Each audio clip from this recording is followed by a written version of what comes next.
gotta start the video. Okay. Everybody get butt naked right now. We're You watching these butt naked. You gonna have to shoot me for it. Fair enough. Ow, motherfucker. Motherfucker. This nigga shot, man. What's up, man? He said, he be like that, he took him. Yeah. All right. Actually, Larry, Marcy, son. The dust floor. Dust floor everywhere. Come on, baby, I need you. You need is slapstick and a pair of trousers. Yeah. Nigga, all you need is motherfucking. My name is Grist and Gravy. Are you ready? You go 77 sevens in a row. What'd you do? I bought my mama a car, spent the rest on PCP.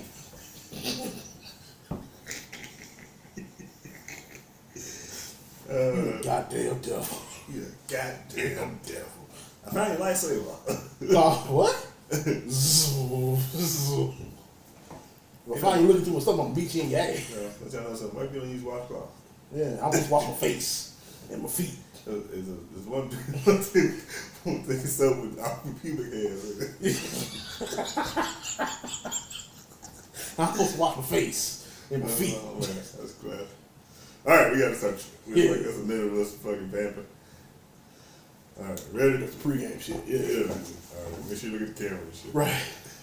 We put this on behind the scenes. Right. That'll be the blooper reel. This will be perfect. I know. All right, ready? Yeah. One. We try to do this one too. Ready? 1, 2, 3, and live from the Pleasure Palace. It's the Vicious and Delicious Podcast. Starring myself, the essence and excellence, Mr. BlackSnow. Of course, I got my podcast partner in crime, the unstoppable Mr. Big Rob. How's the folks, Big Rob? Man, you know what fucking vibe. It's Monday. It's your man, Big Rob. That can't be excessive overload. Yes, sir. The sneaker goat. Yes, sir. Racist Voorhees. Yes, sir. The Prince of Parker State. That's right. The Elon Musk of EBT code. Hit him one more time. The Pied Piper of PPP loan. Hit him one more time. The world famous cannabis collector. Hit him one more time. The dance hall dirty. Wine upon the cop. One Pondy River. The human Newport, because even if they ban me, niggas are still gonna fuck with In me. a long way.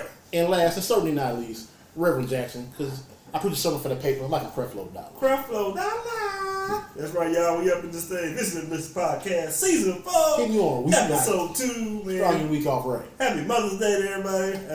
Yeah, we had to do this on a Monday because everybody had to get down with the mothers or parental motherly figures yesterday. So, you know, we got to give them their just due. So Everything they do. Recording on the Monday. Look at us. Yeah. Monday night, Pleasure Palace. Yeah.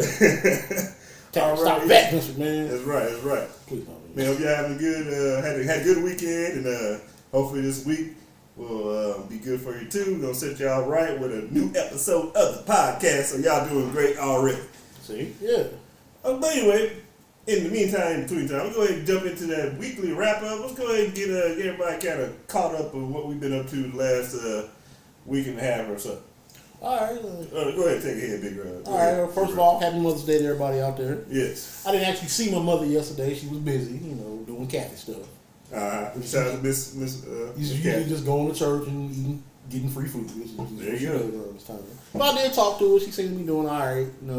She got plans that probably will never come to fruition. Whatever. I'll be over there soon. We'll see. She's gonna start her garden for the 48th year in a row. Okay. Like, all right, I ain't digging up nothing. Anything else happening this week for you, yeah, good news on the day job front. That's looking positive for a brother. All right, yeah. We had to piss in the cup, right?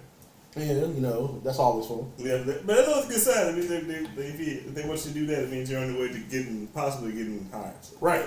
They wouldn't, because they pay for it, so they wouldn't bother. Yeah, exactly. They paid for it, so they paid for it. They didn't ask me to pluck a hair out or anything. So I think I'm in the clear.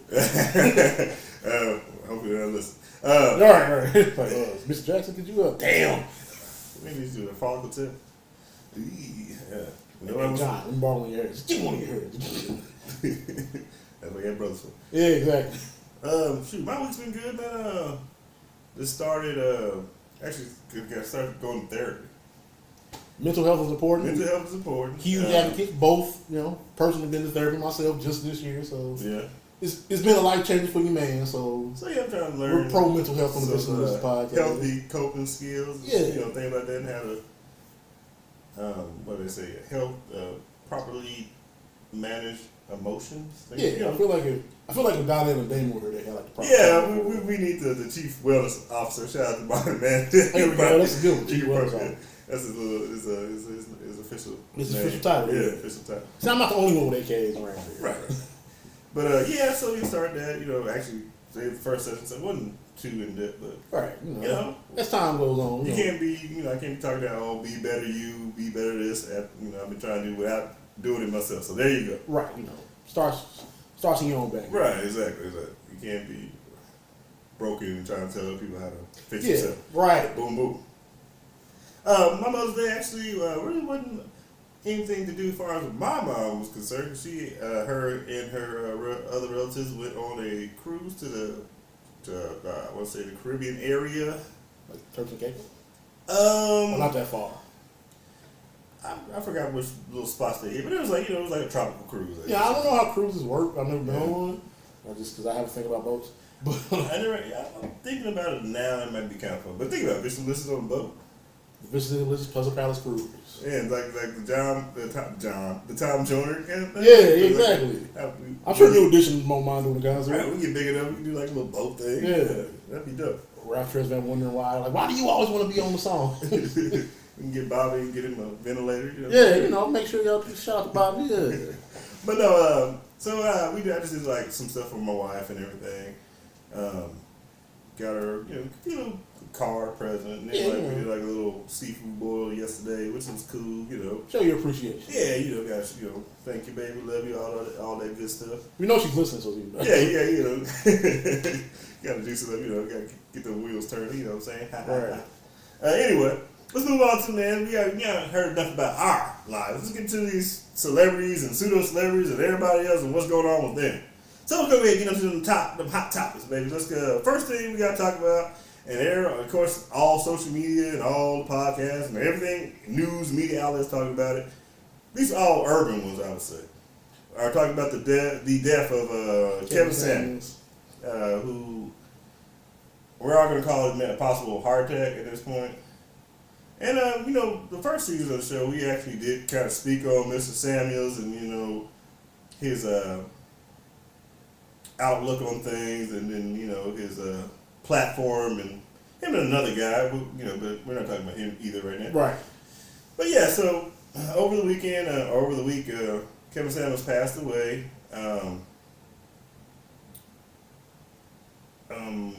Cause looks like...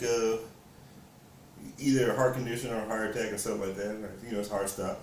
And, for the most part, I wouldn't say it would be something, unless he has like some kind of congenial heart issue defect, or something, a defect or something. Yeah. It sounds like maybe something was involved with this, or maybe lifestyle choice, or, a bad mix of things. Like fentanyl could have been involved or something. Yeah, so... we're not kicking him in, when he's in the grave or throwing some more dirt on him. I'm just saying, as far as what these outlets allegedly are saying what happened to him. The story that really sticks out from what I've, read or seen, flash by, was that he had whatever heart issue during coitus with a young lady.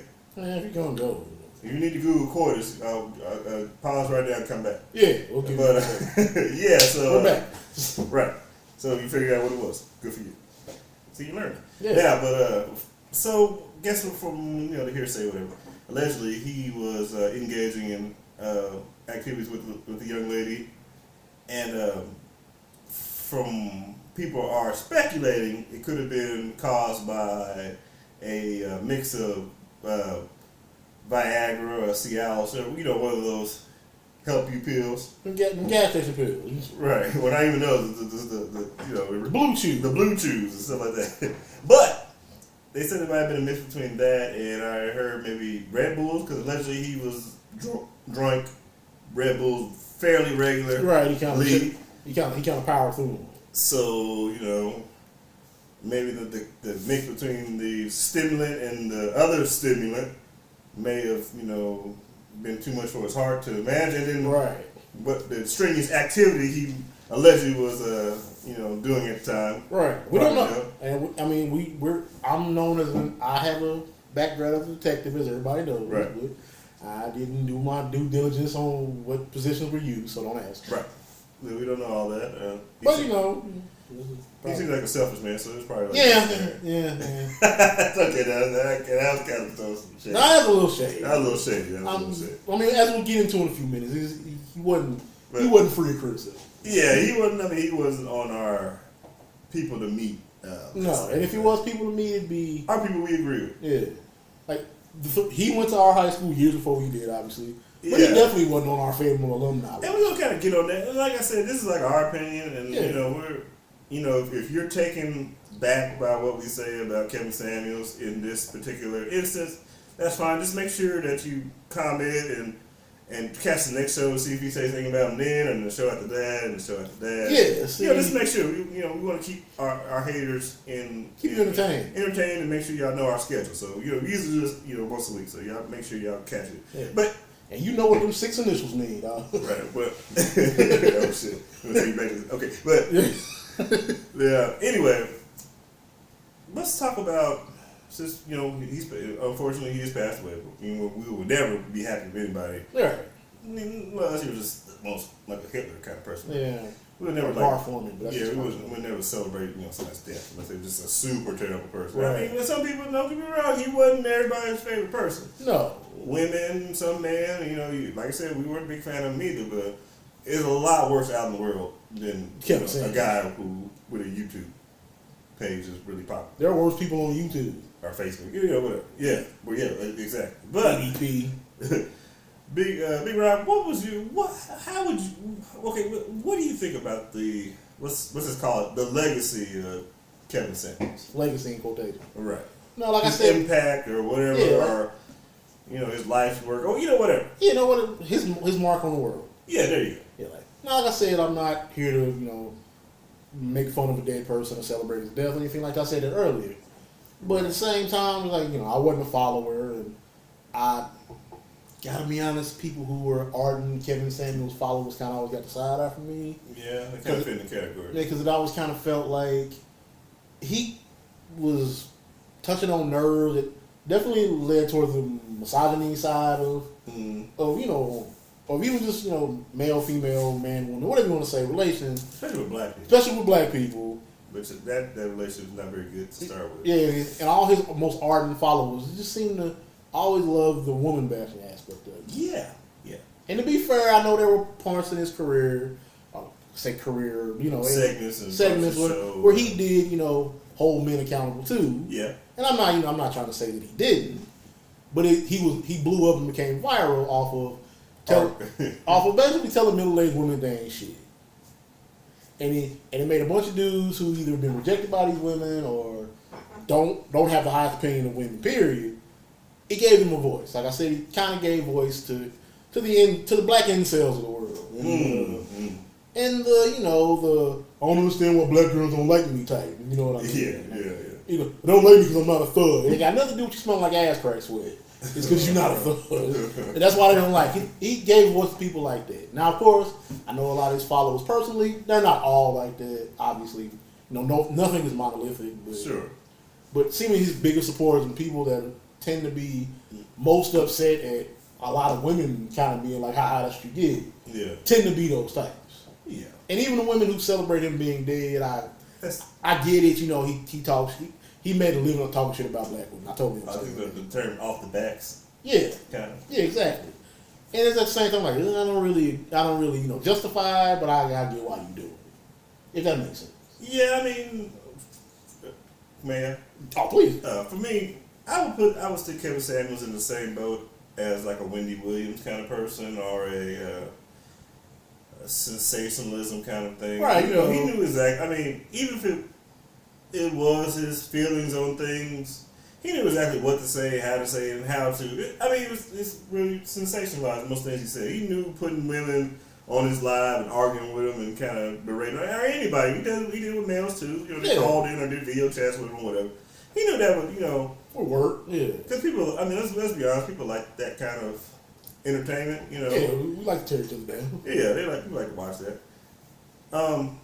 My takeaway from Kevin Samuels is, like I said, he's kind of like, he's kind of like on a, shock an all kind of person. Right. I mean, if anybody said anywhere either to me that Kevin Samuels helped them in any kind of way, it would definitely get the side eye from me. Even, I mean, heard it from black men, heard it from black men, heard that from black women too. But I feel like if that was the kind of motivation you needed to get your life in order, I could have pointed you to a better book or a bit more enlightened person or somebody who wouldn't, it's almost like that drill sergeant kind of, right, tear you down and bring you up kind of thing. But I never really saw a whole lot of bringing up. He's always kind of like rating people and I don't know. Kind of putting you on scale. Like say punching down, as they like to say. Yeah. So I would understand anybody who would feel like that was healthy motivation. Like I'm looking on Twitter for like replies and stuff now. Yeah, so I mean, you could take it as you want to take it, but if you were looking for somebody, and I mean, also you can look at his qualifications and tell people what is what, which he really doesn't have any. I mean, I'm not saying he's wasn't an uneducated man, right? He was, black man or whatever. He went to college, he got a degree. We know you. Shout out to OU. Yeah, but I just feel like the way people took to him and put him on that kind of pedestal was really kind of disturbing to me. As Big Rob already said, he actually was an alumnus at the high school we went to years ago, before our time. But the school in question here is doing like 50 most famous person from the school. I'm not gonna blow up the school right now. Especially because they put us on list. Right, and we're not on there, so whatever, no free publicity. Y'all know us, y'all can read between the lines. But if you listen to the show, you know exactly what we're talking about. Right. So they're gonna put him in like the 50 most famous alumni from that school, whatever. Putting him next to Supreme Court, to state legislators and multiple time Major League Baseball All-Stars. Yeah. That probably was a hint right there. And some college standouts. A couple of current NFL players right now. Yeah. So, but like I said, I'm an alumnus of the school, so I saw a post that one of my friends who's I was an underclassman for. She posted it, and she replied, and I saw her reply, and it was like on the official side or whatever. And I had to kind of like put everybody on notice about how fake that kind of was. For one, I've heard Mr. Samuels say how bad his high school experience was. And as someone who went to that high school, I believe it. I really don't want to post what I post. I can if I want to, but let's just kind of say this: before Kevin Samuels in high school, he was just Kevin Samuels, but he wasn't known for being, say, he wasn't suave. Not even that. Being the most masculine man at the school, he was actually kind of known for being very effeminate, and he's actually said that on his platform that I wish I would have had this before, and maybe I wouldn't have been so effeminate in high school, this, that, and another thing. But the kind of thing to take away from me on the school's page or whatever the little group they made, was how sad and heartbreaking. And I had kind of love them. Wasn't they all the ones that said? Well, y'all his age. Wasn't y'all the ones that called him? They use the term that they use a really correct term like effeminate, but and then like the term that not even I would say. And there was a yearbook picture of him, and he had that kind of effeminate dress and mannerism to himself, so you kind of see it. And I mean, when you think about it, maybe that has a lot to do with who he is now. Maybe a little, high school trauma. What latest? How do I put it? Layered his personality. Layered his personality. Yeah. How he feels about men and women now, and the so-called. I mean, if you look at the people really pushing that whole super macho masculine thing, for a few of those people, you find out, they may be a little bit more feminine or, have different desires than what they're putting. A little suspect. Okay, we'll say that. Than they're putting on, but it is what it is. Putting on airs, they like to say. Yeah, an aura of something closeted or closeted behavior. And people live their own life, but you can tell the person talking the loudest is the one with the most eyes. Yeah, there you go. Most bark, least bite. That's usually how it Yeah. goes. I mean, I think it's weird that, most of these men, like Big Rob was saying, who had, let's say, he definitely, spoke to the divorcee, doesn't see their kids or can't see their kids He's not here to quote my brother who tends to sit in this chair here. How do I say this? The old niggas who can't get no pussy club. I mean, the most, the little desperation of men who can't get the women they want, so they're mad at the women they can't get, kind of feeling. Yeah, don't even really know how to interact with women. And then on the woman's side, and like I said, y'all get mad at me. Make sure y'all tune in every week. But when the supporters of the female supporters, if you mad. the female supporters of Kevin Samuels kind of fit in that boat of pick-me's, or I'm not like other girls. I want to be,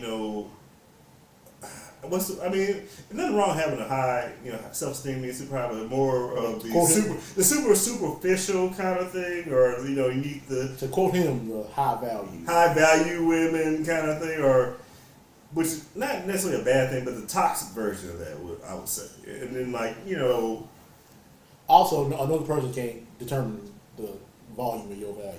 Yeah. So, more or less what you have and how I can use you kind of people.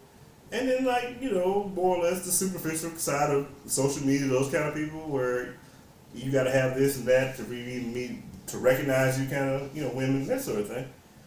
Yeah, I mean, they exist. Nobody wants a man or a woman who can't support themselves or, help you out. But it's not that. But there is a certain thing called growth, and they don't, they believe you should have it already, or, it is what it is.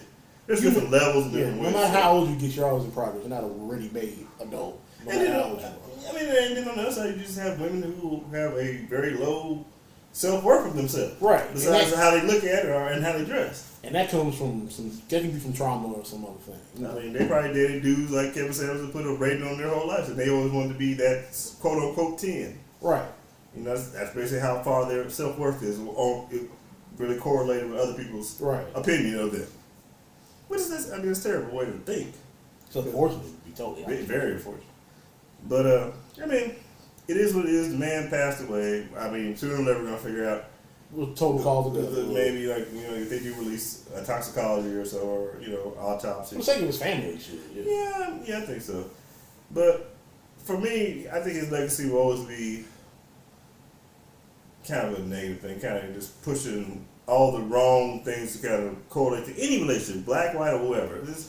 The things that he valued are not all bad, but he kind of got perverted in a lot of ways, where it's just all about standing, status, and what you can do for yourself and other people. And that's okay, but it's not the main thing. I never seen him say anything about love or anything that push that narrative. Or if he ever talked about it, he'd always have a caveat or condition. Yeah, people. Love. People really don't put a lot of emphasis on love. You can have all those things, money, quote unquote, good looks, and everything else, and you be nice looking. But after everybody's not looking, you just y'all two. Like, what y'all gonna talk about? What's something? What's the interest? Is this skin? It's skin deep. Yeah. Like, there's no emotional interest. Right. There's Where's no that? intellectual interest, anything like that. But it is what it is. If you're sad about it, I understand you being sad. You're totally in your right to be that. I'm sad in the fact somebody died, but, it's not being in the world if you wasn't no prophet or... Right, like I said before, school won't be open on Candace Samuel's birthday. Right, it's not, I wouldn't, dedicate a street or a or a bridge, but... And, I don't care if people like, well, you can't be negative to another black man. No, yes, I can. It doesn't, shit, he was. There's good black people, there's bad black people, there's everything in between. I root for everybody black, everybody know that, but at the same time, it's disingenuous to just act like, even if you're a black person, you're immune to be criticized. Yeah. Right, and obviously our platform is not about knocking down people. We're kind of... Unless you spell Jackson wrong. That's just... don't get me wrong, we're a little, snarky, but it's not about knocking people down. We're more, hey, you fucked it, that's the truth, or, that's funny, we're going to make fun of it. Yeah, take your lumps and keep pushing. Right, it is what it is. Let's move on, man. That's enough for Kevin and Mr. Sanders. Pass away, so with. Let's talk about some news that kind of affects everybody. You know, these people in the United States, especially women. Yeah. All these new abortion. Some are new laws. Some are they're actually changing a lot of laws. Mostly in red states, like where we're at now, especially Texas, where some of this stuff is already taken. Mississippi is already kind of in play now. Right. And we used to, what was the term? Trigger laws? Trigger laws, yeah. So basically, if you don't know what that means, is if there's already a law in place and it gets ratified, what's the word? Ratified, I'm sorry. I failed government. Ratified. Chop. I didn't have chop. Oh, there you go. Maybe that's why. But if it gets ratified, and as soon as the new rules, we'll just say that, new rules come to play, it automatically changes over that without any kind of like time in between. Right. So like trigger laws, like quick on the trigger, I guess that's where that comes from. That'd be the metaphor. Metaphor, yeah. So I guess so. So now they're pushing back the time in between conception and where you can get an abortion, and in some places they're trying to get rid of it completely, where you can't get an abortion in the state anymore. Basically, people are trying to tell women what to do with their bodies. Yeah. And most of these people are men. For whatever reasoning they're trying to use, whether that be a religious reason or just pure patriarchy. Patriarchy, yeah. For everybody, it's really political. Yeah, exactly. Because you gotta remember, these people, for the most part, these elected officials, their main goal is to remain elected officials. Exactly. So they really don't have an opinion of their own. They just go whoever votes for them, how they feel as a majority. Basically, I'm gonna do whatever to make you guys happy, even if that's what keeps me in Washington. And then while I'm doing that, I'm gonna make sure I'm putting this in my pocket. Well, I'm lining my pockets to do stuff you can't see, as long as I'm smiling and making you feel like I'm on your side. What boogeyman are they afraid of? All right, we'll go after that. Right. And sure, a lot of our group members on the page have been very adamant about talking about how they feel about it, and what is the next step of that. And unfortunately, what it seems like the next step of all these new ratifications, these laws, is them trying, and this actually was announced during a very weird moment in news, because it was actually right during the Met Gala, if you know what that is. It's a big celebrity dress up. I don't know if you know what, I don't know if you know the term bread and circuses. Go ahead. Well, basically, during the Roman Empire, to keep people's mind off of how they were getting fucked up by the empire, they have a sporting event or some shit like that. Coliseum. To keep their minds off that while they implement new laws to keep them in power and keep people. While you're not noticing. Right, exactly. Paying attention. The people all say certain distraction, sports, movies, whatever Drake's doing. That's all the distraction. In this case, it actually is that. It actually is that. Yeah. So they kind of dropped the news that the biggest court in the land was talking about rectifying the Roe versus Wade law. And if you don't know what that is, that's basically the law that... Well, it's the decision. Decision, basically, yeah. Or would that be an amendment? No, it upholds the 14th Amendment. Yeah, so basically like a side note under that, right? Yeah. And that's basically what... People don't realize how important the 14th Amendment actually is. Yeah. It's basically the law that makes people who look like me have the rights we're supposed to have as humans and the people of the United States. Yes. Basically our basic fundamental rights. It's like an extra, couple of paragraph in there saying, hey, and black folks. Let's just say that. And black folks, hey, they're humans. They get everything. Because, before that, we were property. We were cattle. 3/5 of man. Yeah. 3/5 and everything else. And even less than that. Less than a dog in most. But this was like a way to make sure and enforce what should already been a constitutional right. But it was basically like the extra sauce on the taco. To make, you know what I mean? That's a good analogy, yeah. So, like, when something happens, you can say, well, go through the 14th Amendment, Roe versus Wade case, we have this.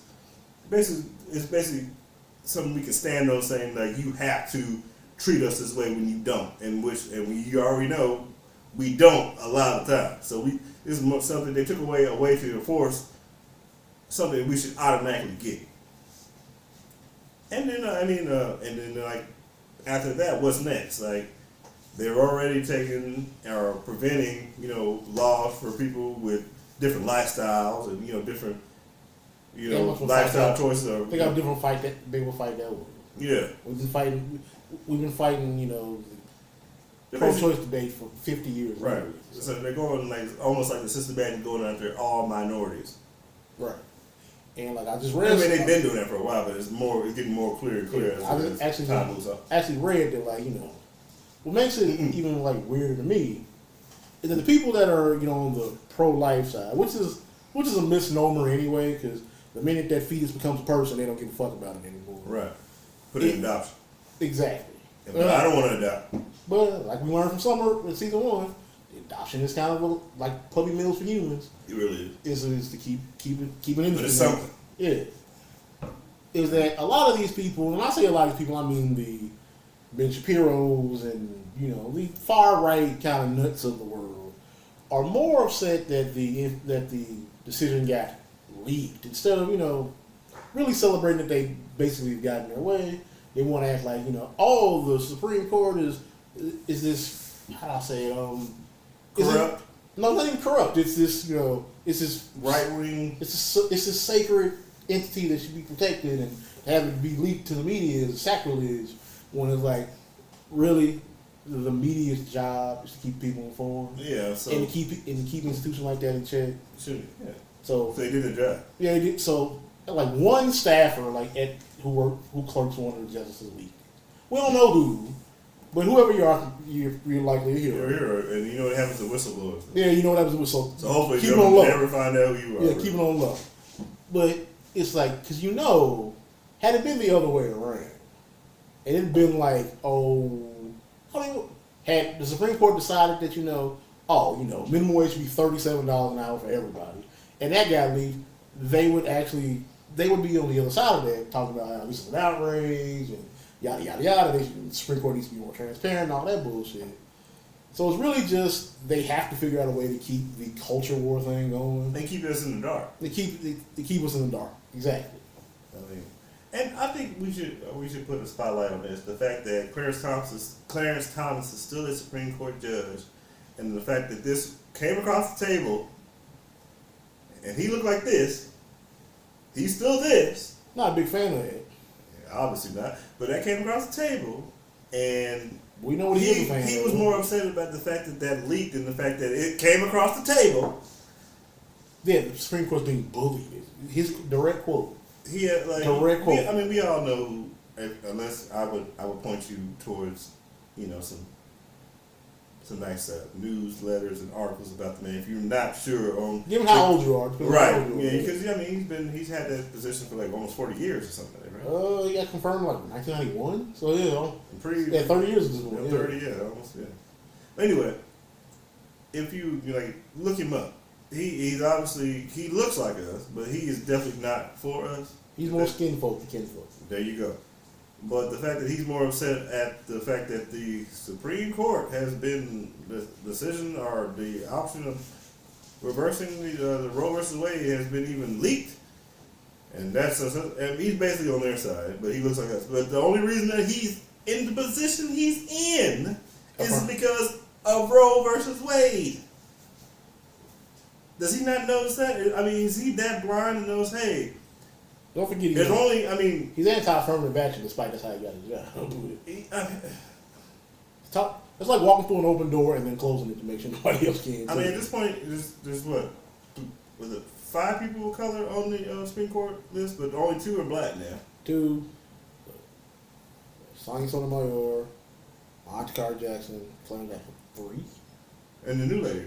I counted her. Oh, yeah. So they're a minority there, too. Yeah. But the only reason there's a woman in the Supreme Court, a woman's Supreme Court justice, anybody who isn't white or male, is because of litigation like this. Roe versus Wade, and there's other ones too, but He's like he's working against himself. Does he know that once in the most worst case scenario that we go fully backwards, they know they're just going to kick him out. Right. And he's going to be right back there with us. Yeah. Like the good Negro mentality, is it entrenched in him that strong he doesn't know what's going on?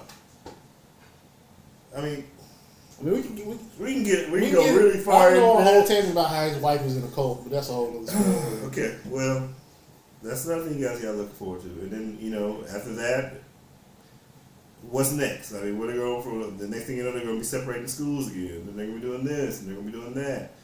And saying it sounds extreme, but it didn't seem that long ago they were screaming, oh, they would never overturn that. I mean, only, less than 100, well, let's see. They're about,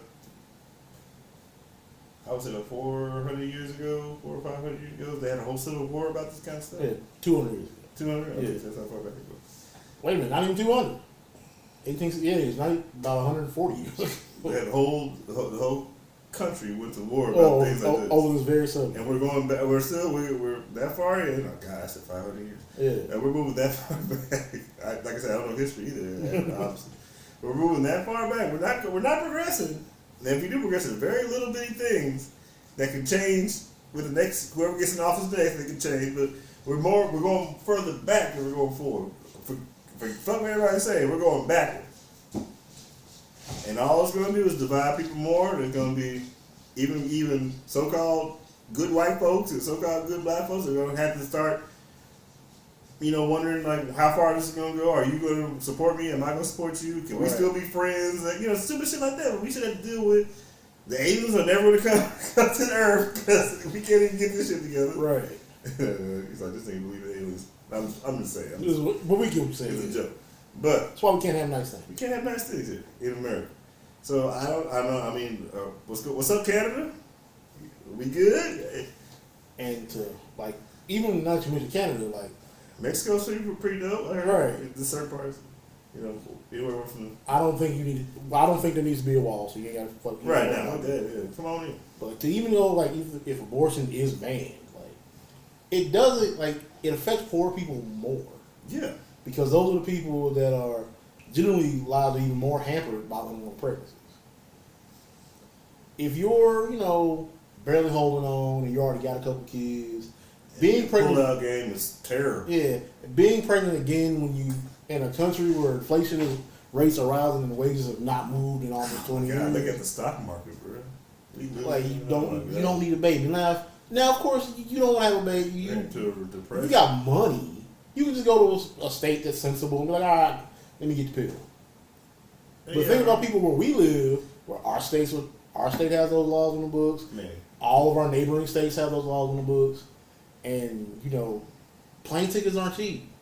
How many people that live here really got passports to fly to Canada or fly to fucking Ireland or something? Right. I mean, in a lot of cases, getting rid of this is just to punish women. I mean, I've heard it's been said if men got pregnant, you can get abortions at Walmart. Shit, you can get one at the stall in the bathroom at a truck stop. Yeah, exactly. The same way with the condoms. Just pull it together and they'll have a pill for it. It'd be barbecue flavored. Yeah. Yeah, they would sell the packs of 12. Yeah, Taco Bell make a Doritos Loco taco flavor. Yeah. Abortion pill flavor. Yeah. But we already talked about the patriarchy and things. Yeah, it's ingrained in every part of the society. Yeah, women have always got the short end of the stick there. Always the last of everything. I'm just really worried about the fact that we're moving. We're regressing so hard. And then I just think it's almost becoming like a perfect storm. You got the worth of the American dollar is going down. We have all these social and civil issues that you would think would be easy to solve, but they're not, because the feelings of generations and generations of this hate and then not wanting to understand other people. It's just ingrained in those people, generation. And then you got the fact we have all this. The only thing that brings let's be honest. The only thing that brings Americans together is war with other countries. That's it. It really is. I mean, think about it. Civil War. The only reason black people fought the Civil War because they needed extra people. Right. I mean, well, and even after that, were we people after that? Nope. We still had a long way to go. Yeah, exactly. The only reason that Mexicans have citizenship because they came over to fight in like the Alamo and shit. Like, oh well, these other people, they got a little bit of work, they can fight our wars for us. There's extra bodies to throw into the grinder. Yeah, I mean, there's other reasons too, but it's always some kind of selfish reason, and at the head of the thing is a white male in charge. Yeah, let's just tell the truth. I was talking to one of my friends, I won't say her name, but we were talking about this just yesterday, actually just last night, about how this country was built on the backs of people of color. Exactly. All these countries' problems are solved by people of color. Right. And let's be honest here. Black women saved the 2020 election. Yeah. We had so I mean, like, at this point, it's, when do we get tired of saving America? Why do we save a country that don't care about it? Man, that's a whole different topic. It's a whole different show, yeah. I should have said that while we were talking about Kevin Samuels, the fact that black women are way more successful than black men. They're the ones going to college. They're the ones graduating. They're the ones getting bachelor's degrees and master's degrees and doctorates. Wow. There's different factors into it, but let's be honest. A lot of that is the same for women, even worse, but they're still doing it. But you be hard fought to find a man that's doing the things a woman does. Like, at the same time, they're taking care of kids, they're doing this, they're working, they're doing all this other stuff. But what are the men doing? Why have we showed it like that? Right. But we want a woman to be subservient to us, but we're not doing anything. I mean, not even doing bare minimum stuff. The literal bare minimum. Yeah. So I mean, I think everybody listening to me today that needs to look at themselves before they start saying, black women ain't shit or this. What is she doing? Okay, she's taking all. It sucks because black men talk the worst about black women, I would say, than any other race. And the cold part of it is, and even in other countries and different nations where women don't have half the rights, they still don't say bad stuff about their women publicly. Like this, oh shit, my wife, in like Middle Eastern countries, oh, my wife ain't shit, or she ain't this. They put they even with the kind of even in like social standing, they could put their wife on a pedestal. On a pedestal, yeah. In Saudi Arabia, it's a pedestal to look at as property, but still. Yeah, it's a weird kind of yeah. But like you saying, just like, let's face it, most of us pretty much raised by mom. Yeah. Even if your father was around, your mom and dad was unfortunately, there's a growing lack of men who were raised at least with a two-parent home. Right. Even when either it's divorced or never had it at all, it is what it is. But even the fact that you're not even with your child's mother, there's still that absence. Like there's, whether it be by choice or just the fact that you don't know what to do, and some of that is like the pitfalls of being a black man in America. I get that, we get that, but at the same time, you still gotta. It is what it is. You gotta overcome that shit too. Yeah, exactly. And don't be a fool, and you know what to do and what not to do. So don't be that. You're not gonna be a political prisoner while your kids are out here in the world, especially your male children out here in the world with no guidance, male guidance, and then you worry about the effemination of black men. Who else they got? And I don't believe in that. I hate that shit. Yeah. I don't believe that either because nobody can make you effeminate unless you're effeminate yourself. Unless we're talking about some jail shit, that's a whole different thing. Story. Yeah. A whole different thing. But no, not just going through the world or anything. That's a choice in that kind of thing. That's the other thing, but we're not gonna get in jail politics. Right. Let's stay on task. We push that season 6. Let's stay on task. Yeah. But yeah, I mean, it's one thing that you're married or you at least live with your kid's mom and y'all have some kind of some co-parenting situation. Yeah, or common law marriage or something like that. And she wants to go to school, and then okay, well, I'll take care of kids while you go to school, or vice versa. That's different. That's not you being lazy. Like if you take care of your business, and your spouse or your kid's mom wants to go to school, and you're doing what you're supposed to do, watching the kids, and maybe even taking like a little extra time, time when you're not really supposed to. Not have to watch them. Like, well, you go study or you go to school, and y'all not even together. Like, well, okay, then come over while you go You know, whatever. Someone that ain't no. That's not you being a bad parent, you being lazy or whatever. Because college ain't for everybody.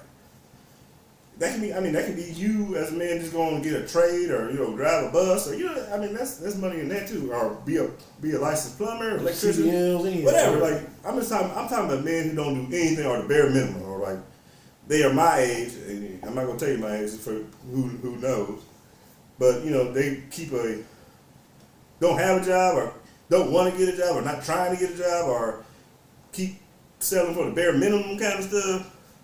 And you got children. It's one thing you work for yourself. You say, well, I'm cool with whatever. That's on you. You're only responsible for yourself, and maybe your significant other. I'm talking about people with kids. You can't be like, well, I don't want to stop smoking weed, and I don't have $200 to get a medical card, but I can't apply for this $18 plus job because I don't want to smoke weed. But I got 3 kids with 3 different women. But I'm sure she been doing so. They've been doing so well. They know how to make it work. Yeah, they don't need me like that. I gotta work on something that a pipe dream or something probably might never happen. But I'm gonna put all my attention to that, not into my kids, and then do what I want to do on the side. Now, I want to be a professional gamer, shit like that. Yeah, but I'm gonna put that first instead of my kids that I made, but I don't take care of. But black women ain't shit though anyway. But right, she's always griping that with me. So, I don't need that kind of stress while I'm trying to build up my followers for my stream or whatever. But stupid shit like that. And there's a lot of people I know who got that mindset, fuck black women because my first wife or baby mom didn't work out. And now, I'm spiteful to all women because that didn't work out or didn't work out the way I wanted to. So all women are like her, or I'm too infantile to notice the things that are wrong with me. Or right, not enough self-awareness. Yeah, there's a lot of, and then women got the same kind of issues too with black men. They think the next man gonna be like the other man, and it's a vicious circle. It really is. But Roe versus Wade is bad. I ain't got a whole tirade on some other shit, but that's cool. It is what it is. It is what it is. All right, y'all. Let's go to some happy news, man. Yeah, let's push it into get some levity back. Yeah. I'll end it on this, man. If you get together, go over things and try, and we got to stop these kind of things from happening. Make sure you talk to your congressman or whoever your state representative. Make sure that we're putting to stop these stuff that's regressing the whole culture back. So I'm just gonna leave it at that. And remember, woman's body's her own fucking business. Yeah, her body, her business. Everybody, her choices. There you go. All right, let's move on to some happy news. Probably the only thing. Besides, only one of the few joys you can find and all this madness and stuff going. That good old nerd homes United States. That means that good old nerd coach, that good old gaming coach, that good old retro, good times. Not that to worry about real life, getaway kind of thing. We don't got to talk because we got to talk about this. The main thing we got to talk about is, of course, being the Super Marvel stands that we are. We got to talk about the new release and Doctor Strange. Multiverse of Madness came out last Thursday night, basically. Yeah. Thursday night at midnight. Before we start, this is your time. This is a spoiler-heavy review. Yeah. So we're gonna give you 5 seconds to stop and come back and finish it later. 4, 3, 2, 1. All right. So me and Big Rob both caught it over the weekend. Let's get into it. Big Rob, what was your take on the new Doctor Strange? Well, first of all, had to say I thoroughly enjoyed it. Okay. For the usual Marvel reasons, keep the story going, and Easter eggs, and cameos, and debuts, and, kind of the sense of continuity, things like that. Yeah. But I also like the fact that, most MCU movies are generally, action comedy, or, the Spider-Man movies with a little teen comedy. Yeah. This is definitely the MCU's attempt at a horror movie. Yeah. And like I've said earlier this year, there are certain movies that you don't think are horror movies, but actually are. Yeah. I would add this to that list. Yeah, so if you don't know, the director of Doctor Strange is Sam Raimi. Yeah. Sam Raimi from Evil Dead actually did a Spider-Man movie. He's actually the guy who kind of started the whole superhero phenomenon. Yeah. By directing the Spider-Man trilogy. But he got to start doing horror movies, exactly. So I guess Kevin Feige Feige. Feige. I said right. Kevin Feige, like, you know what? We got Doctor Strange. He's more or less doing a lot of cosmic and mystery and little horror elements. We got the perfect guy, and he already knows how to do a good comic book movie. We got to put Sam Raimi and see if he wants to do the movie. Scott Dickinson decided he didn't want to come back. They got the guy to fill in the gap. A perfect replacement. Yes. I'm not saying Doctor Strange's first movie was bad. No, it was bad. It was a good movie. It was a solid movie. But so everybody who's been, seeing the trailers and stuff, but the main question we got, okay, we know who's in it, sort of. We know Doctor Strange is back, because it's his movie. Wong is back. There's a new younger character who's called America. What's she about? How she come to play? And Wanda. Wanda. Morda. Oh no, I'm Wanda. Wanda Maximoff. Scarlet Witch. Scarlet Witch is back. Now, what part? It looks like she's gonna be helping in some way. So how? What's her part to play? And then everybody got to see Bordeaux again, and then we kind of find a little more about that later on. So anyway, but the only thing was like, so we saw like a little clip of a zombie-looking Doctor Strange. So I was like, man, there must be an evil Doctor Strange in this movie they're fighting. So they kind of wore that out already in other movies, but okay, maybe something else. But who is we don't know, but who is the big bad in this movie? So everyone, you get to watch the movie, and they kind of throw you a curveball, because during the movie there's I guess we are doing spoilers. There's a issue happening with Doctor Strange, with America Chavez showing up, and so they make it where there's if you haven't even paid attention, there's a multiverse in Marvel. But the way, so there's a different version. Say if there was a multiverse, it'd be like a different version of being Big Rock. Right. But the way that you know there's a different version of you is through dreams. And sometimes you see through dreams what your counterpart is doing. So Doctor Strange started having these dreams where a version of him and America Chavez were being chased by, these various monster entities, and a special book that's been lost for years called the Book of Ashanti. Right? The Book of Ashanti, yeah. If you see the meme, Ashanti. And he started having these dreams or whatever. So, he kind of just takes it as like, I'm having a dream, or it seems real, but okay, whatever. Then all of a sudden, in the dream, you see America Chavez make a portal, and that version of Doctor Strange ends up getting killed. Before he dies, he tries to take this power she has. So her power ends up being the ability to travel the multiverse. We look up, first we thought it was Warp, but we found out it says she basically can go through any multiverse she wants to use the power, but she doesn't have any control over it. It only just happens when she's like scared or fits of emotional distress. It's tied to her emotional well-being kind of. So anyway, she ends up, of course, portaling into our universe, which we find out is the 616 universe. Which for you, all you Marvel fans, y'all know what that is. All time Marvel fans, you know what that is. Yeah. And so she goes out and tries to find this universe is Doctor Strange. What happens to be Doctor Strange that we know? Yeah, the MCU is Doctor Strange. But when she does that, whoever's been chasing her, this entity sends another monster who looks a lot like Schumacher Wrath for all my Marvel vs. Capcom players. Anybody really into Doctor Strange from the old school days, that go way back. The Jim Steranko days. Yeah, so you might have missed that reference to that, but he is a Doctor Strange villain, sort of. But we kind of get to see him anyway. Then they figure out how to fight that monster, blah, blah, whatever. Wong comes in, we get to see Wong again, he helps. And then she starts explaining, that those dreams you're having aren't dreams. And, why do I recognize you from my dream? And she explains what those dreams mean and who she is and what's going on. And, something's after her and evil forces and, different kind of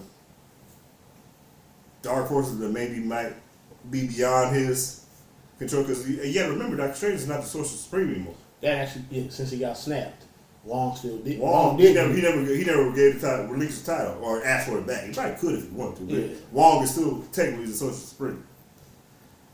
But so all this happening, so basically, America Chavez explains to him whatever went after my Doctor Strange, he was not strong enough to fight it, and it ended up killing him before he tried to take my powers and use whatever, which would have killed me. But we might need some help.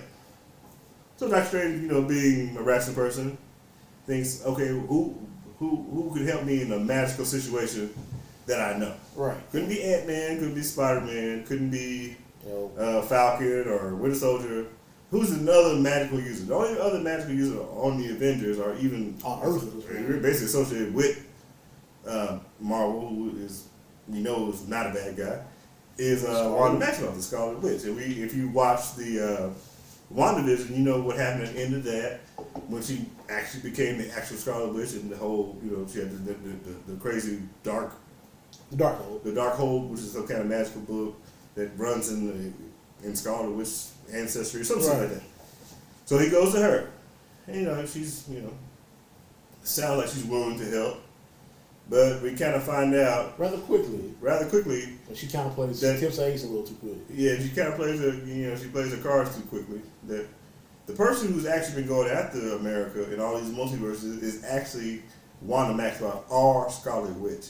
Her reasoning has a lot to do with WandaVision, the fact that in WandaVision, she basically had a nervous break and she made children using her powers to, alter possibilities and probabilities and kind of basically warp reality.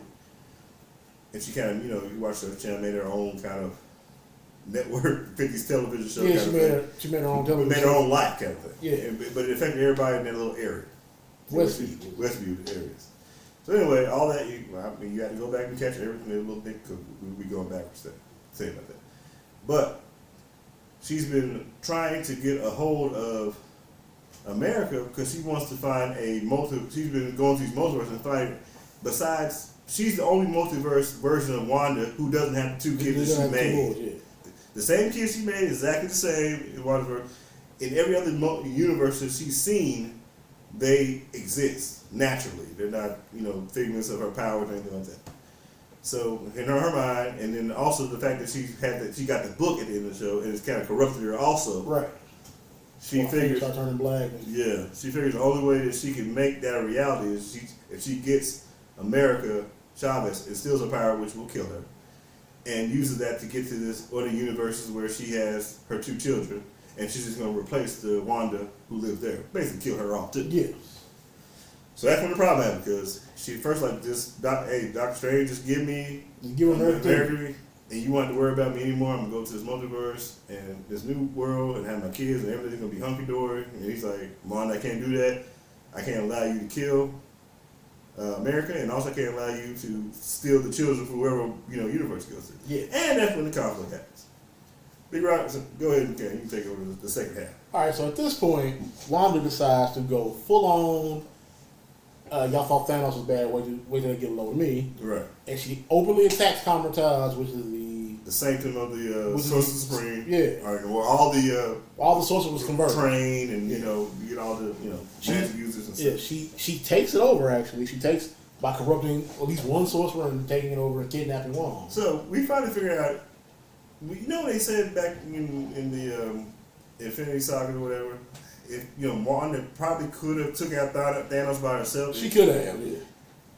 And that was just with her base level power. Yeah. With the Darkhold, she's even worse. She's almost on God level. Yeah. I mean, she can control people's minds. She can make materialize things. She's like 100, maybe at least 10 times stronger than she was. And also, she has zero empathy at this point. Like, she doesn't care anymore. She doesn't care who she hurts. At this point, she's fully broken. Yeah. And she also said the only reason why I didn't do this in the first place because I had that little bit of empathy left in me. Right. I could have did this starting off, but that was me holding back. Yeah. Her summoning those monsters to get America was her holding back. That was the quote. Yeah. And due to this, Doctor Strange in America do a very visually stunning and quite awesome universe transfer. And they come up with a world that looks like a more utopic version of the MCU. They're in New York City. And when they go to the Sanctum Sanctorum, reversed and something like if green lights stop, red lights go, like some aesthetic difference. But the question was basically to find that universe is Doctor Strange. Okay. And this we find out, and in this world, Doctor Strange is treated as almost the way the MCU looks as Iron Man, as a self-sacrificing hero. When he gets there, he reads into that universe as Wong, who has quite the Hotep dreads and the Black History Light Guard. You mean Mordo? Mordo. That's a long year. So Mordo is the Sorcerer Supreme in this world. So basically, in this universe, Doctor Strange was the one that sacrificed everything to stop Thanos. Yes. The way he did that, we find out, was using the Darkhold, which is the crazy book that Wanda using to amplify all her power. Yes. We also find out very quickly that after his sacrifice, the Sorcerer Supreme became Barry Mordo, which you know from the first movie was the unassuming, probably going to be the next big bad for Doctor Strange. You know, he was the black character. Right. She tell easy for. Who basically one kind of who was a sorcerer before Doctor Strange, but Doctor Strange surpassed him. Yeah, brought him in. He brought him in and ended up getting sacrificed. Yeah. So he brings him in, tricks him, and he captures him and America. And then we find out that Mordo is actually a member of a group that's been hinted at for a long time in the MCU. Mm-hmm. Is a big part of the comics, and made their debut. And conspiracy theorists cover years, the Illuminati. Yeah. And this version of the Illuminati is a little different from the comics, but it still had these great moments where we saw Maria Rambeau's version of Captain Marvel. So the cool part about this, to kind of give y'all a little kind of make it more suspenseful, is that, like I said, different Sorcerer Supreme, Mordo, who's the villain in our universe, is Sorcerer Supreme. They came to see Doctor Strange and realized he was dead. Mordo was the Sorcerer Supreme here. Barry Mordo invited him in, was very friendly with him, kind of explained what happened with the Doctor Strange in that multiverse. And, he basically set them down for, biscuits and tea. They drank the tea, but the tea ended up knocking them out. And, while America kind of fell out first, but while Stephen Strange was still kind of, kind of has wits about it, he kind of explained, like, I'm doing this for your own good. So not necessarily you can go off as like a super villain. He's like, I'm doing this for your own good. It's for it's for the good of the my universe. So anyway, he knocks them out, and then they wake up in these kind of plastic looking glass cells. Thinking of the thing they house Loki in on the helicopter. Yeah, kind of looks like that if you watch the first Avengers. And they basically figured out a way to bind Doctor Strange's hand where he can't use his powers. And like I said, America Chavez really doesn't know how to use her powers, so she's not really a threat either.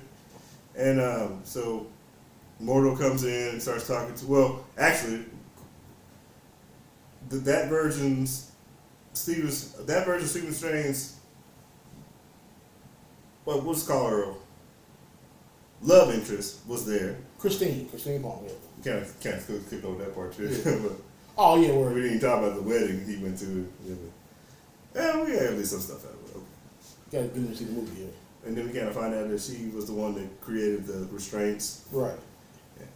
Off what she knew about the Doctor Strange, her universe, whatever. But anyway, like I said, Barry Mordo comes in, he starts explaining, like, hey, we have to put you in this cell because you are actually a threat to our universe for you two just being here. And then they start talking about you being here could cause what they call in the multiverse a incursion. Yeah. And what an incursion is, if you guys didn't read like the story about when the 616 and the alternate universe came together, the incursion. So basically, what happens is two universes collide each other, and either one universe takes control, or they both are destroyed, and you have a whole universe. Two whole universes gone. So they said, anytime anybody comes, and if you watch Loki, you kind of know a little bit about this too. Yes.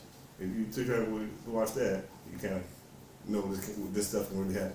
But anyway, he explains like, hey, you guys this is a dangerous being here. So what's going to happen is we're going to have to talk to some friends, and we're going to figure out what we got to do with you guys. And of course, the friends end up being the Illuminati. And I'll let Big Rock come back in. Yeah. So. What makes this so special, like I said, is the Maria Rambeau version of Captain Marvel. That's the black lady. Yeah, her best friend in our universe. The one whose daughter ended up being the other Rambeau, who's in WandaVision. Yeah, exactly. There you go. Her. We have Black Bolt, who in the comics is a founding member of the Illuminati. Founding member. And in the MCU was on the Inhuman show, which I think at this point... If you blinked, you would have missed it. It kind of is the bastard stepchild of the entire MCU. Right.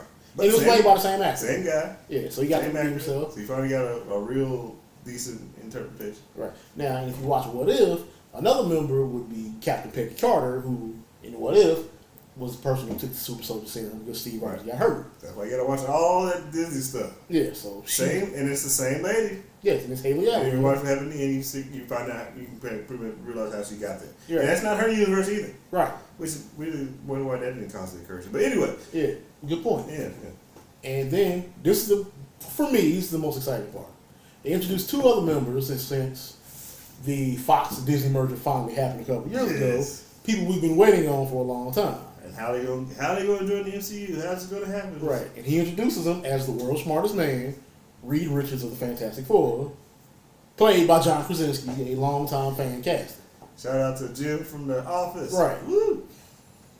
And the last member who seems to be the leader of the group. And kind of people already knew it was gonna be in the movie. Yeah, it already got spoiled a little bit. If you have even at this point, the last trailer was spoiled. Yeah, if you have ears and know anything about the '90s, the leader of the Illuminati or cartoons, Professor Charles Xavier. Yes, and it's played by Patrick Stewart. Sir Patrick Stewart, excuse me. And so they decide to tell the real story of what happened to their Doctor Strange. It's a lot different. It was a lot different. He didn't really sacrifice himself. No. They killed him. Why? Because of the Darkhold. Because of the Darkhold. The thing about Darkhold, why it gives you all these amazing magical abilities, and especially for somebody who's already the Sorcerer Supreme. Right. That's just adding on to what, crazy godlike powers he has. Exactly. The problem is with the Darkhold, it corrupts you.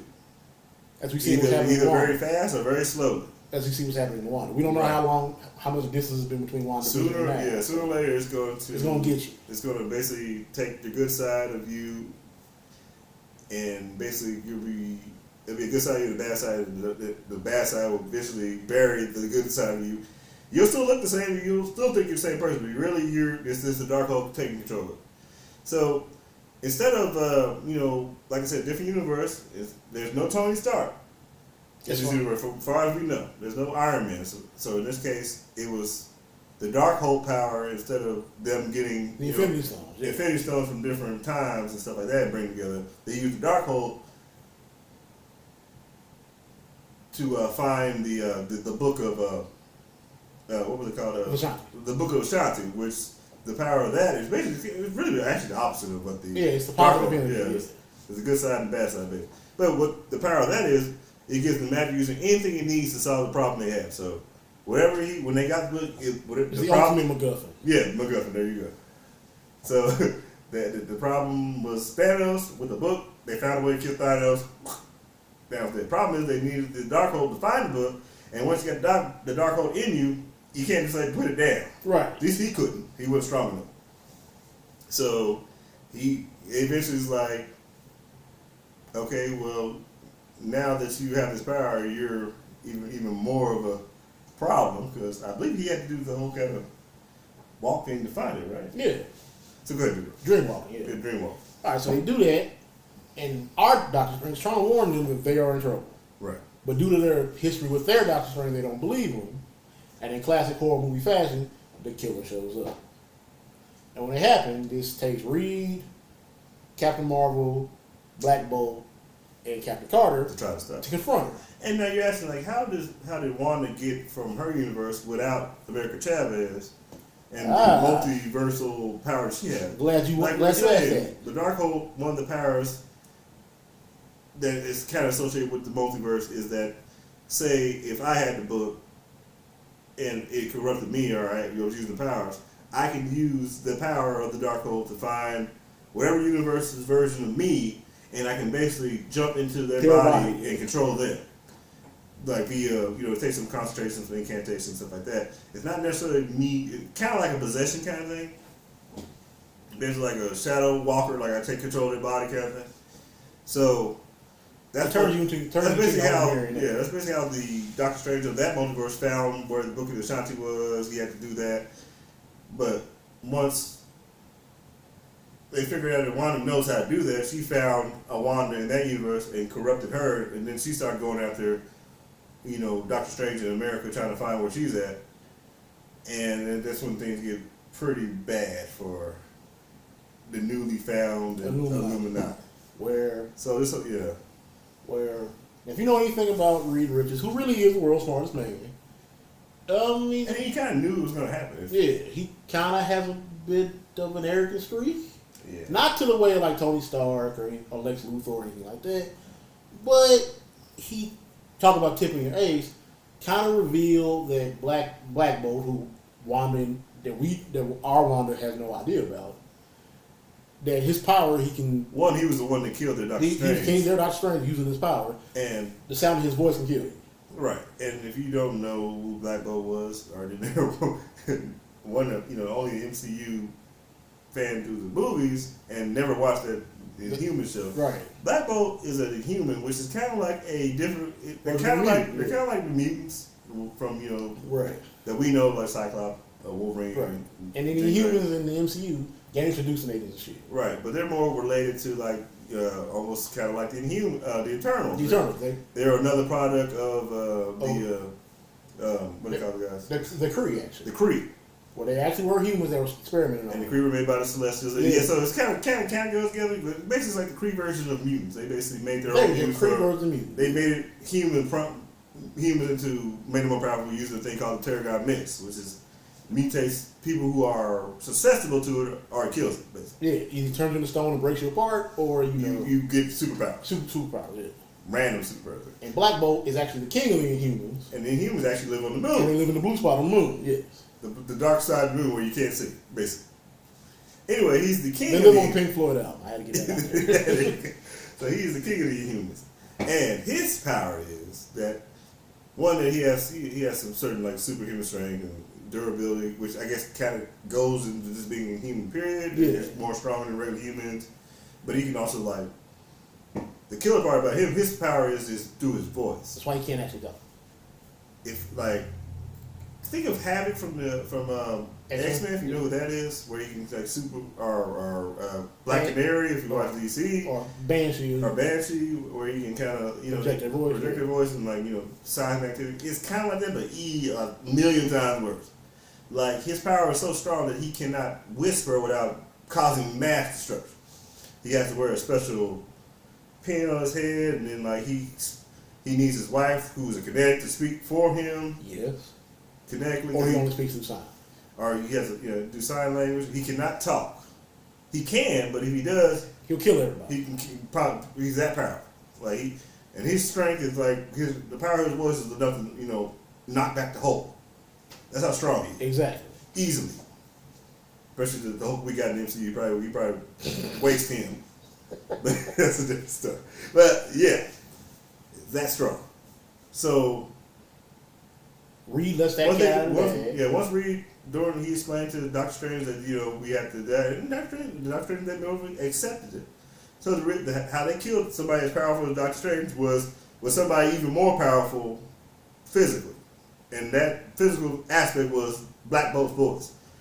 And how he killed him is he kind of like kneeled down in front of him, and then Black Bolt walked him and said, "I'm sorry," but in his regular voice, and waves rose up, and he basically.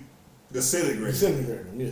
But the power of his voice, whispering, he didn't yell, he whispered, and took out the Social Supreme with the Darkhold power. Took him out. Imagine if St. Kinnison had that power. Oof. Oh God, it would be a universe. Exactly. Or Earth, really. So, fast forward back to Big Robinson. Right. So with that information, crazy possessed Wanda shows up. She shows up, and Reed Richards, who is the world's smartest man, leader of the Fantastic Four. Right. Warns her about Black Bolt's powers and being the Scarlet Witch. She actually silences him by taking away his lips, and he can't move his mouth. And like a dummy, he says something. Yes, he basically kills himself. Yeah, he tried. Which makes a lot of sense. Probably the only thing probably could kill him. Yeah, he probably tried to scream or something and made his head explode. Or shit. Yeah, that was all too. Yeah. So the next thing we get to see, and we're not gonna let's give you guys at least the satisfaction of not knowing exactly how she does it. We basically see the superpower Wanda with the power of the Darkhold. Okay, the Darkhold is so powerful you can use a different body using the same power and be just as powerful. Yes. So she basically wrecks the Illuminati single-handedly. I'm not gonna show you. We already gave you a little bit of juice, but we're not gonna tell you. And you can't wait to see the movie. It's on YouTube. Yeah. Oh shit, it is. But she basically She one-shotted all of them. Yeah. At least 2 of them, yeah. So you get to see that. And while this is going on, don't forget that Strange and Mortal have another confrontation. Right. And Strange basically convinces them, in my universe, you hated me. And I'm pretty sure in this universe, you hated me too. At least jealous of it. Yeah, and so he got him to admit it, and then they get into a fight, which gets Strange to change to free himself. Mm-hmm. And then there's a whole another scene with Professor Xavier and Wanda, which I'll save that one. And then that version of Doctor Strange's girlfriend, Christine helps. America escape. Help both of them escape, and then as America has the moment when she starts to learn how to control her body. All right, so we said spoilers, so I think we're giving away a little bit too much. But we will say all this happens, and it's like the midpoint of the movie. We call it the second act. There's a lot of stuff that can happen after that. We find out how the Darkhold got here, who controlled it, that sort of thing. Wong and Wanda have an adventure, sorta. Yeah. A lot of crazy stuff happens, and we already kind of gave up the big goose when it came to that. But they kind of have to figure out a way how to fight Wanda with this power and her ability to just take over anybody from a multiverse who's her. So from there you gotta figure out how they defeat this almost omnipotent villain who just one-shotted the most powerful group in Marvel, at least in that Marvel universe. Yes. Fairly easily. So they already established the fact that Doctor Strange cannot mess with her single-handedly, and in America just running for her life. So we're gonna leave you at that. Yes. Now the conclusion is up to you if you like it or not. That's your prerogative. It's up to you. But Big Rob has always said that he thought it was a good movie. Yes. What would be your official rating? Say 10 being Endgame. All right. You said that's your favorite, right? Or is it Black Panther? I say Black Panther. Okay, 10 being Black Panther. Favorite all time. If Black Panther's 10, I'd put it at Infinity War levels, Endgame levels at like a 9.6. 9.6? Yeah. At least at the first viewing. I mean, time might change more stuff comes out. But yeah. As it's still fresh in my mind, yeah. Definitely a go see. Yeah. Go see it. Definitely go see it. Definitely go see it. Go see it first and come watch this. Well, like I said, we'll see you on the screen. Or if you're really bold enough, listen to it in the theater. Man, side by side. I always want to do that, like just make a podcast commentary. Yeah. As for myself, we'll just do a 1 to 10 rating. Depending on the day, I couldn't tell you, what my favorite Marvel movie is. This kind of depends on the day. It's not Iron Man 3. No. Well, yeah. Which one was 3? The one with the kid? Yeah. I like that more than 2. All right, it's not Iron Man 2. You meant 2. 2 was the one that was with Whiplash. That was awful. Yeah, the one with Mickey Rourke. Yeah, that was no good at all.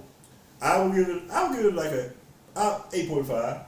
That's pretty high, yeah. And I think half of that to make it 8.5 was, we finally get to see characters we haven't seen in the MCU.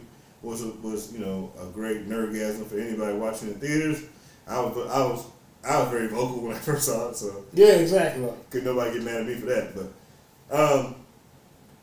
But definitely go see it. I think the thing I didn't like about the movie was the fact I felt like while it did incorporate a lot of elements from the Disney Plus shows, like WandaVision and elements from Loki, sorta, and it was more Wanda and What If in this one, which is cool. I mean, it kind of reward for actually taking some time to watch these shows. My biggest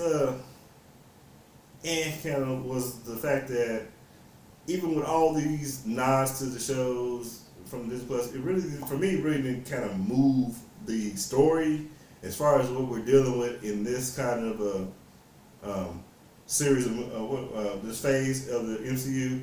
It really didn't move a lot forward for me, at least not as much as I wanted. Because, like I said, if you watch Loki, you know what happens at the end of that. I guess we'll still keep those spoilers if you're that late. Right. It's been over a year for Loki. Actually, there's no Kang the Conqueror in it. Right. No even reference to him. He's supposed to be the next thing.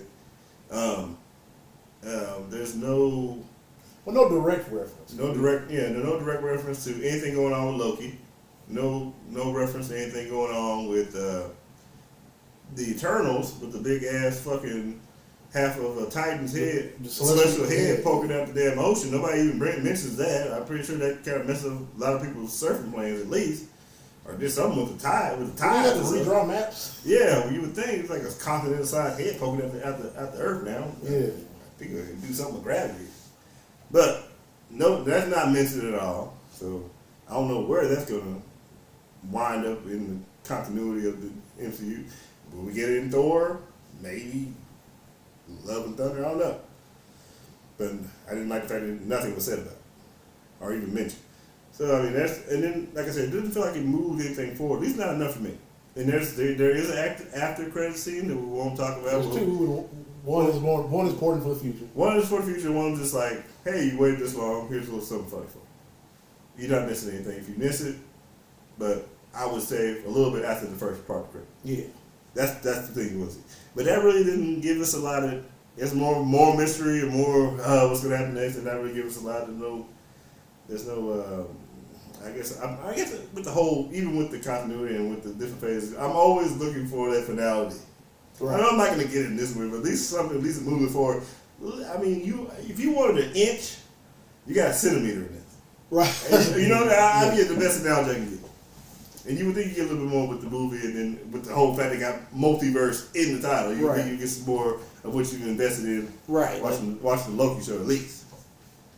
I think it kind of still boils down to that. But definitely go see it. Even the non-initiated would like the movie, I believe. Yeah. Unless you're just really bored with comic book movies, might not be your thing. Man. If you like a good action movie and you like Sam Raimi, and if you like, you do get a lot of Easter eggs just from the director. Exactly. I'll throw that in. There you go. Nice little nods to some of the stuff he did before. You have to, you don't got to spot about yourself, but they are in there. But yeah, you definitely go see it. Definitely worth the watch. At this point, as far as, I mean, I guess you can say a little something for the Eternals, but Marvel's still on that hot streak as far as the movies and adapting things, so you're not going to be disappointed. Unless you're just a real stickler for certain things. Yeah, or you just suck. Yeah, if you just don't alert to fun, you might not like it. Yeah. Alright, let's move on to some more finale news when it comes to the Marvel side of things. But let's move back to Disney Plus. Because last Thursday we got the ending of the Moon Knight series, 6 parts, which is kind of short for Disney Plus. Yeah. Which is okay. You know, it's more of an obscure character. It's kind of almost a niche thing. I mean, you have to kind of like Moon Knight as a character, or just be interested in the fact of, you know, from the previews, and just they want to know what he's about. Right. Because it's a very different kind of story, superhero story. Because you have to deal with displacive personality disorder. You got to deal with Egyptian gods. You got to deal with kind of the way the story is told in the beginning. It's a lot of peeling back an onion kind of thing. Yeah, that's a good analogy. Yeah. And it's almost kind of like you're working backwards, kind of, because they're already kind of showing yourself like you already know who this person is, what's going on, but it's purposely done like that, and then you find out regularly like why did this happen or what's going on here, and you kind of think you have an idea, but you really don't, and which is cool. Even if you know the character, they kind of played it a different way, even with the character actually like how his powers work, kind of a little bit, but it works. It's not going to be everybody's cup of tea. I already admit that it might be even kind of slow for some people, but if you like the character and you kind of know a little bit of the mythos, it's definitely a good watch. If I rate the whole thing, I would give it a 7.5, 8. Yeah. One thing about this show as opposed to the other, and that's only because I'm a Moon Knight fan. Like, right. If you just a regular, you might give it like a 6. Right, especially because it doesn't have any like connective tissue to anything. Not anything direct. There's a little subtle things in there. But, yeah. But you know, there's not like, you know, a poster of Black Panther in somebody's house or nothing like that. But the thing about this show, other than the other shows, it actually works better if you binge watch it. Yeah. Because it does come together kind of more of a movie than a TV show. Yeah, watching it week to week is it's a lot of remembering and it doesn't have the It doesn't have like it ain't the jarring like why am I looking at a sitcom like WandaVision? No, it's definitely an action show, but it's paced. It's paced differently. Like, and honestly, if you hate cliffhangers, you'll hate this. It always kind of leave you even and a lot of what? Ding, bro, credits. Yeah, especially on a show that has one person playing two different characters. Yeah. So you know. So Oscar did a good job. We'll say that. Yeah, he did a great job. He did a far better job than he was as Apocalypse. Yeah. And he actually I'll forget about that. And he got more to do than he was as Poe Dameron. Yeah. Which is still a shame. But anyway, it works because, there are Mark episodes, there are Steven episodes.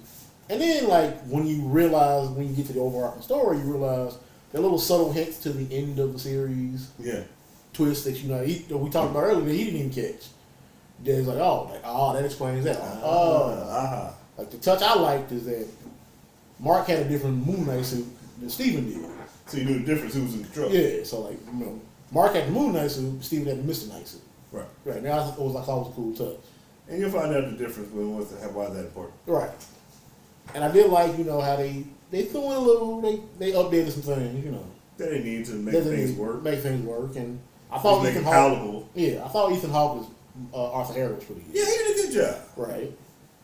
He did a good job of being the villain in this. Right. And I think as far as like supporting cast, I think everybody did pretty good. Yeah, I liked the lady. The girl, I would don't feel bad. I have to Google her name. I want to say Maya's name, and she did really good. I thought that was a good touch. The hippopotamus guy was hilarious to me. Yeah, she was good. Yeah, so I thought everybody did well. That was she. Yeah.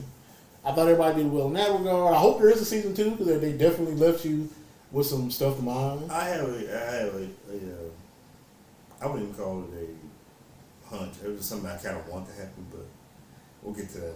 Okay. I will say this is definitely a rewindable show. Like, you will have to rewind it because you will miss it. You will miss some stuff, yeah. So if you are trying to catch something that was said or done, you would definitely have to kind of because like I said, Big Rob already showed me like, oh yeah, that was what that was for. That's what that meant. Right. Especially if you don't know the mythos, it'll be a lot of parts you'll be in the dark. Right. It's almost like a series where you kind of have to know a little bit about the character, or it's not going to make a lot of sense until at least the end. And even the end not going to make a lot of sense because you're going to have to Google that or ask, hey, why did this happen? Exactly. It's kind of one of those. But yeah, I mean, definitely, I would say worth the time if you love the character. Don't look for a whole, like we said, don't look for a whole lot of connectivity to what's going on in MCU. It's kind of almost like a standalone story. Yeah, it really is. I don't know if we get something better. But that brings me to what I want to, I guess you gotta say what I'm kind of hoping for with this story is that maybe this will move towards kind of what's happening, say, at the end of Eternals. With some of those characters, maybe they can get incorporated, or maybe incorporate Moon Knight and something like that. Because I would have to believe everything going on is going to end up on the big screen sooner or later. Right. In some kind of way, or a reference to, or something. Because like we said, we haven't just started, but we started a whole new phase in the MCU, and we all know everything has to kind of come together at the end in some kind of way, whether that take another 10 years or what. But right. Has to be some kind of continuality to that. And you got to think about it, with the whole thing we saying, hope something comes. It was 10 years to get to the end of it, so I had to remember that too. Yeah, exactly. It took a while. We finally got the circle is complete. You know what I mean? But yeah, I mean, definitely worth the watch if you're interested in the character. If not, I mean, you won't miss anything not watching. I'll say that too. But like I said, I'll give it like a good solid 7.5, 8. I'd give it that. I'd agree with that. Maybe I'll say it's the third best Disney Plus show. Yeah. What was your? Well, you probably say WandaVision. I'll say WandaVision 1. See, I had to put like Falcon and. That was cool. I had Loki too anyway. So. Somewhere. So you know what? Actually, I say it's the fourth best one. Yeah. Because I have Falcon and Soldier. Just because that story is more inclined to the main MCU. And then Loki probably. I had Loki too. So. Yeah, Loki was mine too. Only because it was Falcon and Soldier was more powerful, more digested than them. Yeah, exactly. A lot more action. Right. It felt more like something a comic book series would be. Yeah. Loki was a little more. It was not as talky as WandaVision, but it was a little talky. WandaVision was a slow build. Yeah, slow burn. Definitely. Let's move on to before we get up out of here. We have to talk about two more things. One, we just got the 8th episode of Atlanta, and at this point, let's just call this season perspective and super thought provoking kind of content here. Right. And this one will have a lot of people wondering: why did he do this? Is he making a mockery of himself, or is he telling the truth? And it'll help us at the end of the show, but we will do kind of a spoiler-free version. But it's kind of weird news with Atlanta, because Atlanta is so different episode to episode. Especially this season. But the premise of this episode is basically Paperboy and Darius tell Earn, "Hey, did you make sure that you write off that thing we're gonna do and check and not tell our for Paperboy, don't tell my insurance people." Yeah, I'll make sure you're clear. So, like I said, Darius, all the guys are in Europe, right? And at this point, they're in Amsterdam. Back in Amsterdam, actually. Back. Yeah. They start off in Amsterdam? The Central Claus is coming to town was in Amsterdam. Gotcha. They're back in Amsterdam. And the plan for today's excursion, so I guess there's no shows or anything, so they need something to do, is Darius is taking Paperboy to eat some Nepalese space cake. Which is basically, we're going to go try some... the strongest edibles we've ever had. Yeah, we're ready to go take a drug trip. Boy, howdy. And see, kind of take whatever you guys who do drop shrooms or drop seed or whatever you do, one of those, like we're going to do a psychedelic excursion, I guess you would call it. And obviously Ern doesn't want any parts of it. So basically, I'm kind of saying, okay, I might have to do some cleanup after this. Right. So anyway, like I said, Darius takes Paperboy to a coffee shop that serves coffee and also serves this special kind of weed edible, right, mixed with some kind of hallucinogenic honey. He said it was from some bees that like to from Nepal. Yeah, they like to use this certain kind of plant that has psychedelic effects, whatever. Yeah. So he orders a cookie, whatever. Then that is the purpose of the show. What happens after they do this thing? And what we get is mostly a Paperboy story, Darius story. Well, mostly an Al story. Al's story. I keep on forgetting Paperboy's story. Basically, an Al story. You kind of gets some. It basically goes on a almost where you find out it's more of a self-discovery kind of bad/good/bad trip. And a lot of things happen. We get to kind of get another kind of in-depth look at his, personality or his thoughts in a different kind of way that only probably Donald Glover and Hishiro can do. And it's a fun trip, and it makes you think. There's some fun parts too. It's not as funny as Trinity for Life, I would think. No, that was pretty funny. That was funny because it was jarring. Yeah. But there is some almost character development stuff going on, right? Which is cool because you really don't get much of Al's personality besides the fact that he's kind of a short-term, kind of gruff kind of guy. Yeah. But this kind of sheds the kind of stuff. I honestly think Al suffers from depression. Yeah, he doesn't really seem very jovial at any of the time. But it really is basically a story about Al. I'll let Big Rob talk about it. I guess give his take without giving up too much. Right. It partially reminds me of the season 2 episode Woods, where Al got hanging out with the chick and he ran away from her, got lost in the woods. Yeah. It kind of like existential crisis kind of thing. People trying to kill him. Yeah, it kind of felt like it was another version of that episode. Trying to rob him. Yeah. Where that was him trying to have to accept the fact that he was famous. Yeah, he was kind of running away from his fame and somewhere in too. And this one, it kind of seems like the fame has caught him, and now he has to know how to navigate it. Right. On his day off. Yeah, exactly. Like when you're in that position, you're never really off. Right. You're not performing, but you're still playing the character. just because he's not doing the show doesn't mean he can't walk around and not be noticed. Right, like you're not Al anymore. You're Paperboy all the time. Yeah. And like the scene at the end, obviously that's 300-word articles written about that. And there's the scene where the character tells him kind of some intimate stuff that like makes me think that like it's like some innermost thoughts he has, right. Which makes him ask the question at the end of the episode. Did any of this really happen? Yeah, did any of this really happen? And whereas I ain't gonna say the name, but Ern's just like, you mean so and so? Yeah, so it's like which would be Ern, which would be family. It's a trip for them, the characters. It's also a trip for you, for the viewer, at the end, because you like makes you say again another yeah. Or what did I just see? Or is it all real? Yeah, with this whole season, like you were telling me earlier on, it's a lot of reoccurring themes. Like one is like the afterlife, and ghosts,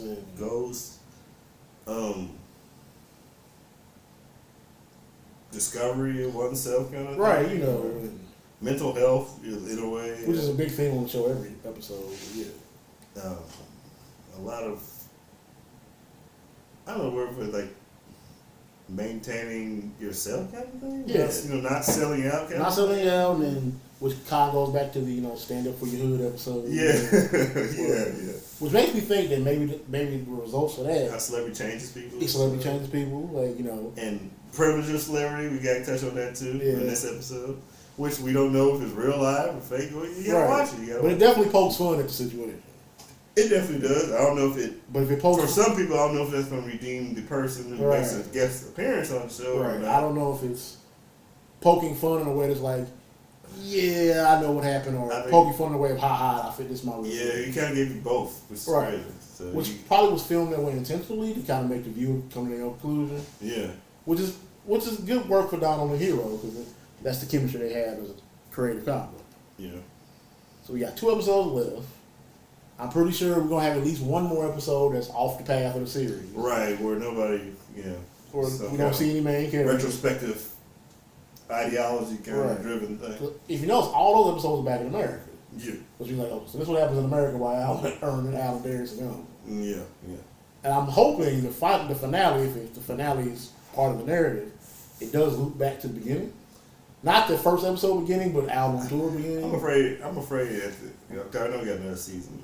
My biggest fear is that we're gonna go through this, and then last episode is gonna be Ern waking up the day after he gets out of college or something like that, or the day he gets kicked out. And like, There's gonna be some stuff like where it's all a fucking dream, right? And he gonna hear like Paperboy, his cousin on the radio. Wait a minute, it's been like Paperboy, and he's like. And all this was like a fucking dream. And giving it like this. It's got a whole. What was that? What was the show? Kind of like not Northern Exposure. Twin Peaks. Got the whole Twin Peaks. He described it as Twin Peaks for rappers. Yeah. So that actually makes sense. It would be. I know it's going to be something at the end, and it's going to be like, huh? It's got to be because it can't be no clear cut ending. It can't. Right, or some shit like. It wouldn't make any sense. Ern gets kicked out of college, and the van's like, I'm pregnant. Or some shit like that. Yeah, some kind of what? Right. What was this last? What were these 4 seasons? Yeah. Well, I mean, definitely go watch it. It's definitely a mind expansion kind of episode. Right. Kind of thing.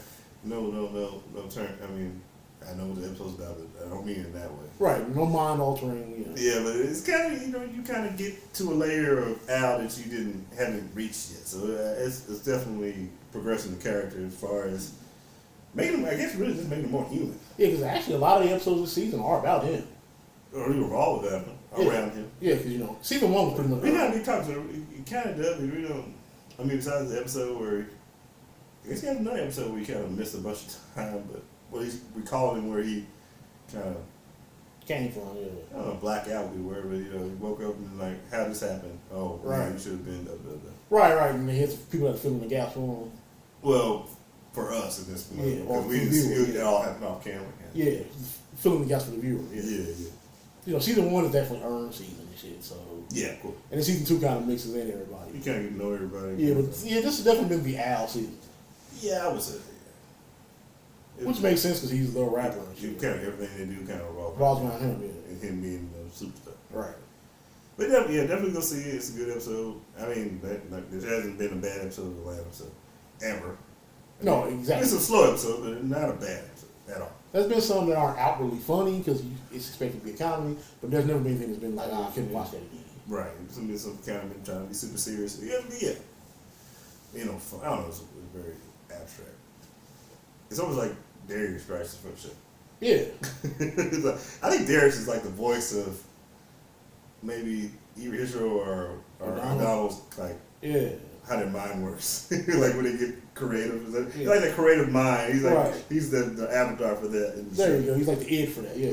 Yeah. So I feel like because he's always on something else. Everybody else talking about it, but he's also on the beaten path doing something. Yeah, he's always kind of, I don't call it forward thing, but he's got to think of something else. But yeah, it's definitely worth watching.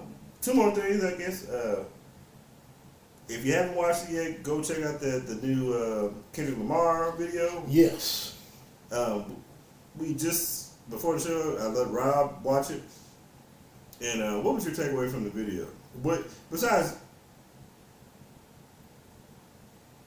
well, I said, what do you think the video is about? Or I was going to say, what do you think the song is? Well, the Heart part, this is the 5th part of the Heart series. So, yeah. So that's one thing. Given the imagery and the deep fakes and how it applies to certain people, especially that last verse is clearly about Nipsey Hussle. Thank you. And I was like, and I was listening to the Kanye part, and I want to know how that aligned. Yeah, I think everything but that last part was just.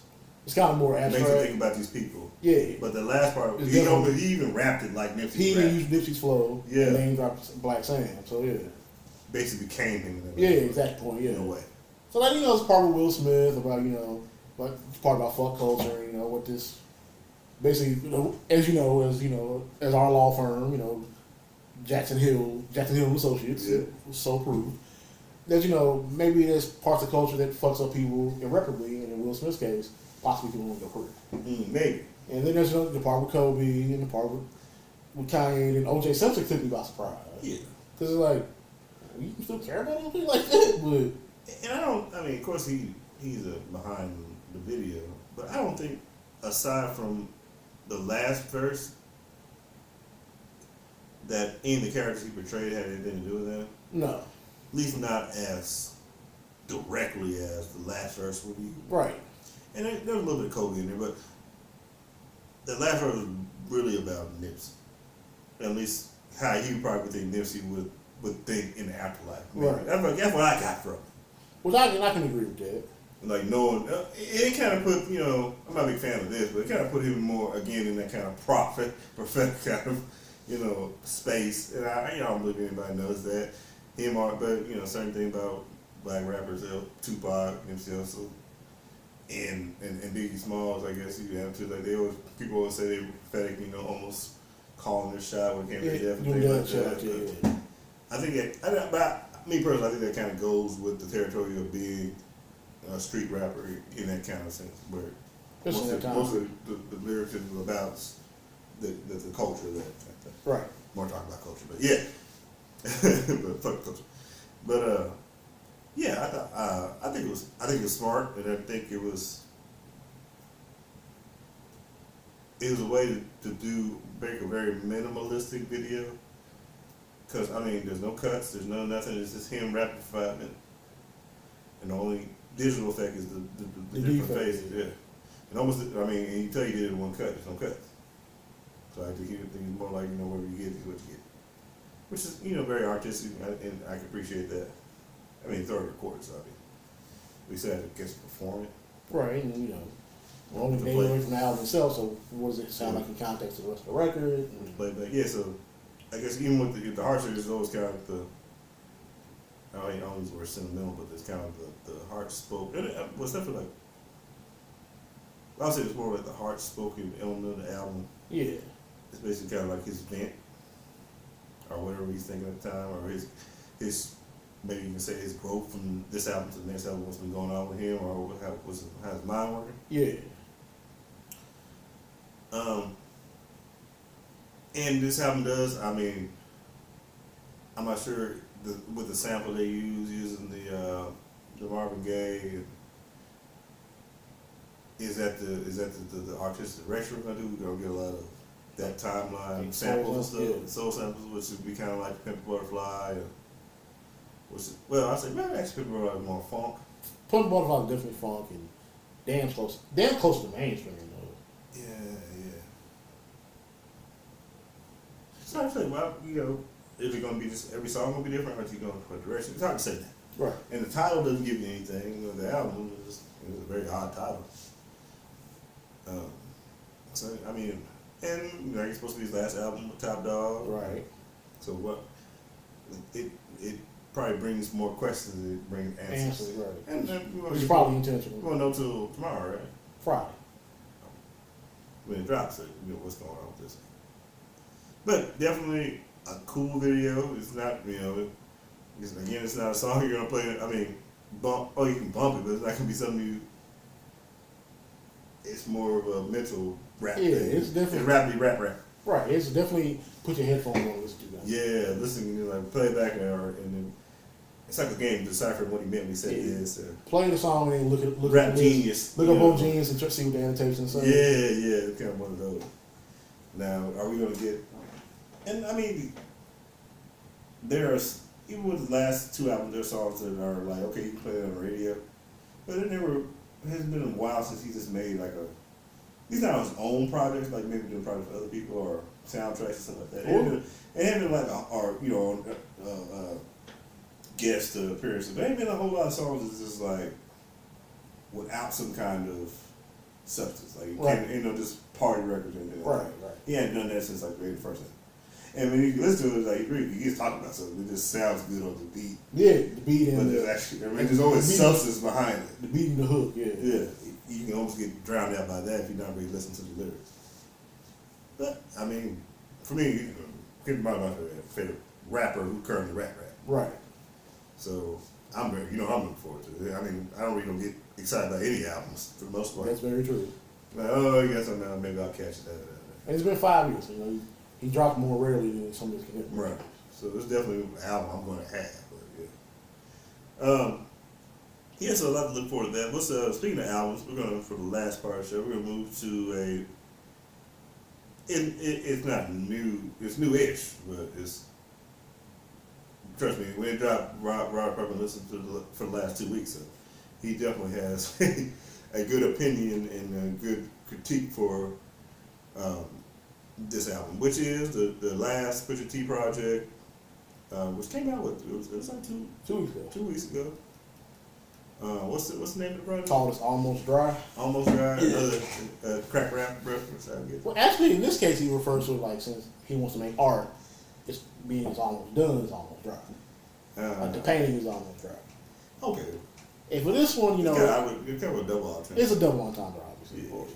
But for this one, he actually took both halves of his career, the early half with the clips and his solo career, and all the songs are half produced by Kanye, half produced by Pharrell.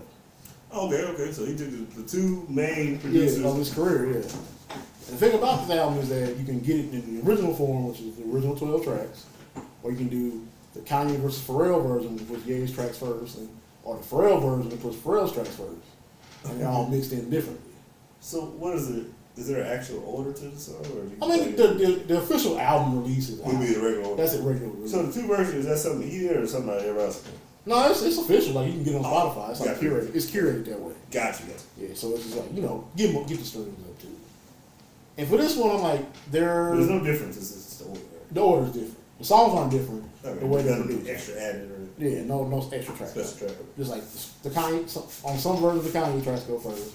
The other versions of the Pharrell tracks go first. And then you got the regular. In the regular version. Okay. And for me, like it is coke rap. That's what Pusha T does best. Of course. And a lot of people say, well, Pusha T ever rap about coke. That's what we want to hear. I mean, this is bread and butter. That's his bread and butter. That's his baking soda and raisin. You can kind of be conscious with the coke rap, but it's going to be coke rap. Yeah, that's what he does. Yeah, it might be. Yeah. And for this one, he definitely upped not just the metaphors, but definitely the opulence part of it. Like it's not just I sell crack, I shoot niggas, but like the benefits of it, like how to pass his son, because I like the fact he named his son Nigel Bricks, which is just fun to me. And his wife, who's named Virginia, which is even better. There's a few subtle shots at Drake, but it's more of a, whatever. If you know, you know. If you know, yeah, you know what I'm talking about. Exactly. And for me personally, like the best songs are Rock and Roll, which is rumored the last collaboration between Kanye and Kid Cudi. Yeah, I saw that tweet. Yeah, they'll make it. They always do. That one, there's Neck and Wrist, which is him and Jay. And Pray for My Enemies, which is actually a Clips reunion record. Okay, so you got a No Malice on it? At this point, he ain't even no Malice. He's literally just Malice. Oh, so he's back. He's back in the worldly side of shit. Is he? I don't know if it's permanent before the song. So in his verse, he not. Yeah, he cusses and shit in the verse, so yeah. Oh, yeah. So he's Malice. But I don't know how to feel it. Right, it's not so, but it's still like it's definitely like 2009ish, kind of introspective. I mean, it's hard to say that. Yeah, and he's not as braggadocious. Yeah, he's not as braggadocious as his brother, but still. He never was. I was like, when people do that in rap, I always think Mace. Right, exactly. When you get saved and you try to go back. Go back to do regular music. It's kind of like, man, what are you doing? Right. But in this case, it actually works because it's just for this song. I don't know if it's a permanent thing. Yeah, I mean, and plus and since Pharrell produced it, it is a Clips record. Right. Who am I to judge? Right. So he has a Jay-Z feature. Yeah. He has the 2 Kanye features. One of which is actually really good. Kind of mid. No, it's good, but the second one is better because it has the 3-man dynamic on it. With Cudi does the hood. Yeah. There's a song with Lil Uzi Vert on it that I really like, which I never thought I'd say in my life. I mean, we talked about this before. Uzi Vert makes good songs. Yeah, and he has like a pretty dope verse on it, which I never thought I'd say. And it's him and Don Toliver. And like, this shit works. Like, this should be a single. So like, if you fuck with that kind of music, you like it. I mean, I know there's some people like SoundCloud rap. No, not even that. It's like, he already about the same thing, but he write about the same thing all the time. But you listen to Benny the Butcher, like, what's really the difference? Right. And you know how I feel about Benny the Butcher, so it's like, so I'm not knocking Benny. Yeah, but like, at this point, it's just you just don't like Bush Dick. That's all it really is. So for me, until about Fridays, I'm listening to the most. Yeah. And I don't know what comes out the rest of this year, how shit will stack up. But right now, I got it maybe second best album so far. I mean, first being probably Tana Talk 4, which is the Benny record. Okay, I would thought you said just any kind of project here. But Donna 2 did drop this year. Yeah. So yeah, there's a. They gotta rethink it, there, right? Yeah, that's it. Yeah. Now I gotta rethink it. I mean, it's a long. We still got about 7 months to the end of the year, so plenty of albums to drop. Plenty of things to drop, and obviously Kendrick dropping is a seismic shift, so it'll always be a big deal. But he only dropped his first year. Yeah, but personal recommendation, I give it a solid 8. Solid. And Pusha's never made a bad record. All his albums are pretty critically acclaimed, according to the fan base and actual critics. So if you into that shit, if you like it, if you like the kind of thing, this kind of thing you like. Right. It's. Do you think it's progressive for the last album, or it's more the same? Subject matter wise, a slight progression. Production is actually totally different because it's 2 different producers. We say it's better than the last one. Personally, yes. I actually think it's better. Okay. I actually think it's better than Daytona, and I think Daytona's classic. Okay. So that's telling you something. All right. Well, you heard from Big Rob. He's obviously the hip hop expert in the group. Yeah, we ever want to talk about some older stuff. I might be able to jump in, but it won't be rap. We're like, so how'd you feel about that old? Never mind. Right. I'm an old man at heart. Right. If you don't want to talk about Rush, you're the guy. Yeah, I'll be the guy. You gonna get my 2 cents about Neil Peart, greatest drummer of all time. Yeah, so that kind of discussion. We do that. I don't even disagree with that. That's just the truth. Yeah. Or how bad a company is underrated. But you know what? I don't disagree with that either. That's a good point too. All right. Yeah, so man, I guess we're gonna wrap this thing up and go to the benediction. Right. Man, first of all, thank y'all again for tuning in. Shout out to all the people on Patreon, man. We got a lot of drops coming pretty soon. Yeah, so get ready. Yeah. I'm sorry, kind of busy. But I'm in therapy, so can't judge me. But I'll make sure I drop all those episodes that we recorded. I think there might be a gap where we lost a recording that you won't be able to see. Oh, yeah. Yeah, that was just a technical issue. It's just a way to get it back, sorry. Right, sorry. We were there for it, so it happened. Yeah, and nobody showed up, or you heard the episode. Right. If you're a real fan, you heard it. So basically what happened. You didn't miss anything. want to shout out to Cheryl. She's actually going to be the first person to receive some Patreon official merchandise. So thank you for sticking with us for this long, being a patron. And everybody else, if you want to get that swag, just jump on the Patreon page and become I think the minimum is, I want to say $10, which is ain't too bad. Not bad. I'm not going to complain. You know, I mean, but if you want to donate less than that, you can do that monthly. But I'm just saying the minimum, I believe, to get the merch and stuff to come in is like $10, I believe. Right. Either 10 or 15, you have to check in about 1 to say 10. Besides that, I think we're gonna try to do a stream, as far as game stream. It'll be just me and Big Rob hanging out and playing games or whatever and streaming. Nothing too crazy, but we'll try to keep it entertaining like we always do. Right. This and delicious is how we do home. Besides that, we're going to make sure you guys invite your friends to the gaming page. We're trying to get to where we can do the streams with Facebook. I mean, you can Facebook Live thing, but we can do where people can donate, right, and chat better. But you need at least 100 followers. And I think we're pretty close. We just need maybe, let's say another 500. But anywhere below, anything over 10 would be great. But if we get 500 more, that'd be great. Perfect. Yeah. And make sure they subscribe to the podcast too. That'd be great as well. But no, man, we appreciate everybody who's been supporting us, right? Which I know people have been waiting for content with the game page. They still stuck around, so I really appreciate that. Haven't seen the drop far as people's. Yeah, it was definitely. We definitely appreciate it. We're trying to get the stuff.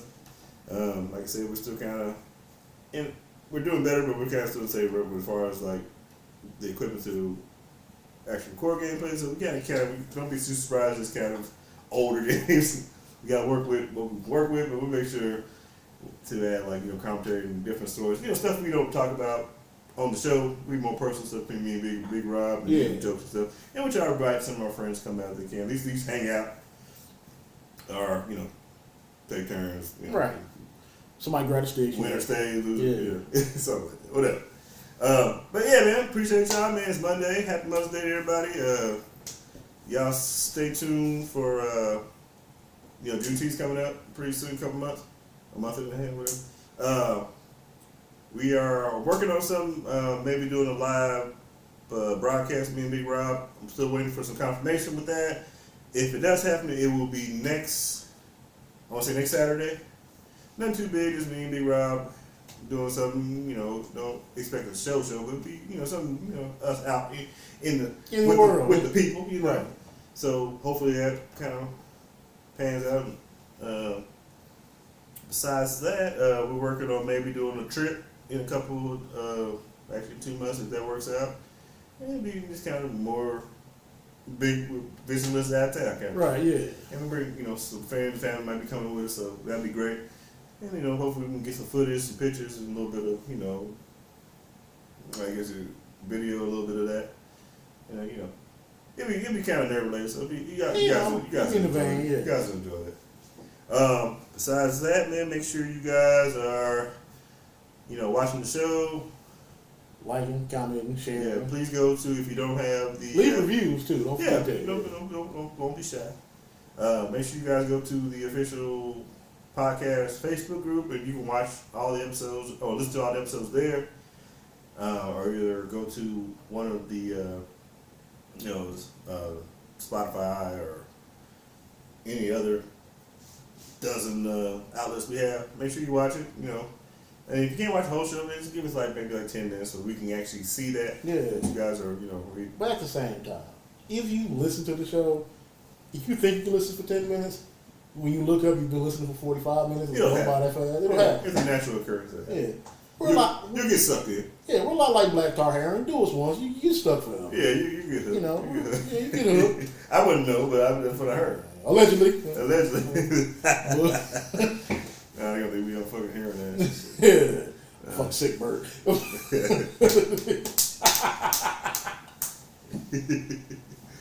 But no, seriously, man. Appreciate y'all, of course, man. Again, I always got to push. This is my new thing, pushing. If you haven't noticed, man, be a better better you than you are today, tomorrow. Man, growth doesn't stop unless you make it stop. You need a whole bunch of different fucking quotes. You gotta put water on grass when it grows, water plants when it grows. So if you wanna get better, you gotta water your mind, wherever that therapy works. Go to therapy, you got an issue, man. Take care of the people who take care of you, i.e. the people who love you, love them. Put them first, don't put anybody else first that doesn't really, care about you. A lot of people, I think, fall prey to that, trying to keep up with the Joneses. But people who love you will keep on loving you, man. So you remember that. Big Rock, got anything you gotta say before you gotta let everybody know what they need to do? Well, first of all, always avoid the book is beloved. Yeah, of course. Always stay hydrated. It's about to be summertime. Hydrate, man. A woman's body's her own fucking business. Yes. And last and certainly not least, fuck T.W. Shannon. We gotta always throw that in. Oklahoma business. Oh, we own it. Yeah. We own it. We own it. We might do a fuck T. Shannon show next week. Yeah, exactly. We'll see.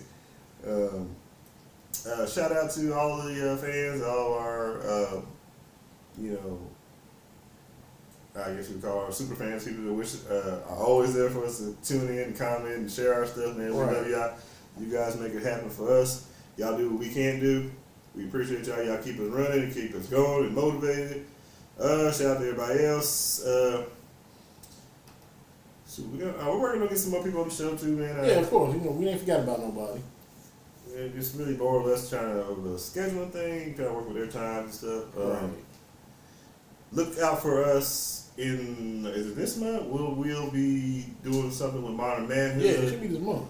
As long as me and Big Rock can get up early enough, it should be good. All right. But no, shout out to them, of course. Big fans of the show too. Big fans of them. If you haven't, go ahead and join their page. But yeah, besides that, man, man, have a great Monday. Have a productive week, man. Go get it done. Drink plenty of water. Cut your grass, or get somebody. Get somebody to do it for you. Get a young kid to do it, man. They need the money. I mean, no offense to all these lawn cares. Find a kid to do it. Teach them something. Teach them responsibility. Yeah, good old stuff, man. Don't pay back into your community. Let's stop the whole bummy black dude thing. Find a black kid to do it too. Or a minority kid. Right. Yeah. Teach them some skills and whatnot. All right, find a destitute. I say destitute. Yeah, you said destitute. You did say destitute. Find somebody who needs it, no matter what color. How about that? Don't sound like me. I'm rambling slate. Fuck yeah. But anyway, we love y'all. Y'all be good, man. Till the next time we see y'all. But make sure, man, you're gonna be good. Are you gonna be good at it, man? We up out of here. Misogynist Podcast, Season 4, Episode 2. It's out there in the atmosphere now, so you gotta catch it. So y'all be good. Take care. See you when you see. See you when you see, man. Don't be a stranger. Peace. There we go. It's definitely 2 hours. Yeah, we hit the threshold just a few seconds ago. Oh yeah. Yeah. We're gonna try to get y'all those bloopers too, man. Yeah, it's always hilarious. You're gonna hear us just ramble off on shit. At this point, it's 10 years old. Yeah. Hey, it is what it is. 10 and it's hard for me to admit, sometimes closer to 20 years old. Shoot, y'all make sure y'all catch the show tomorrow, man. We'll do a little live stream. Yeah. Boom, boom. We out.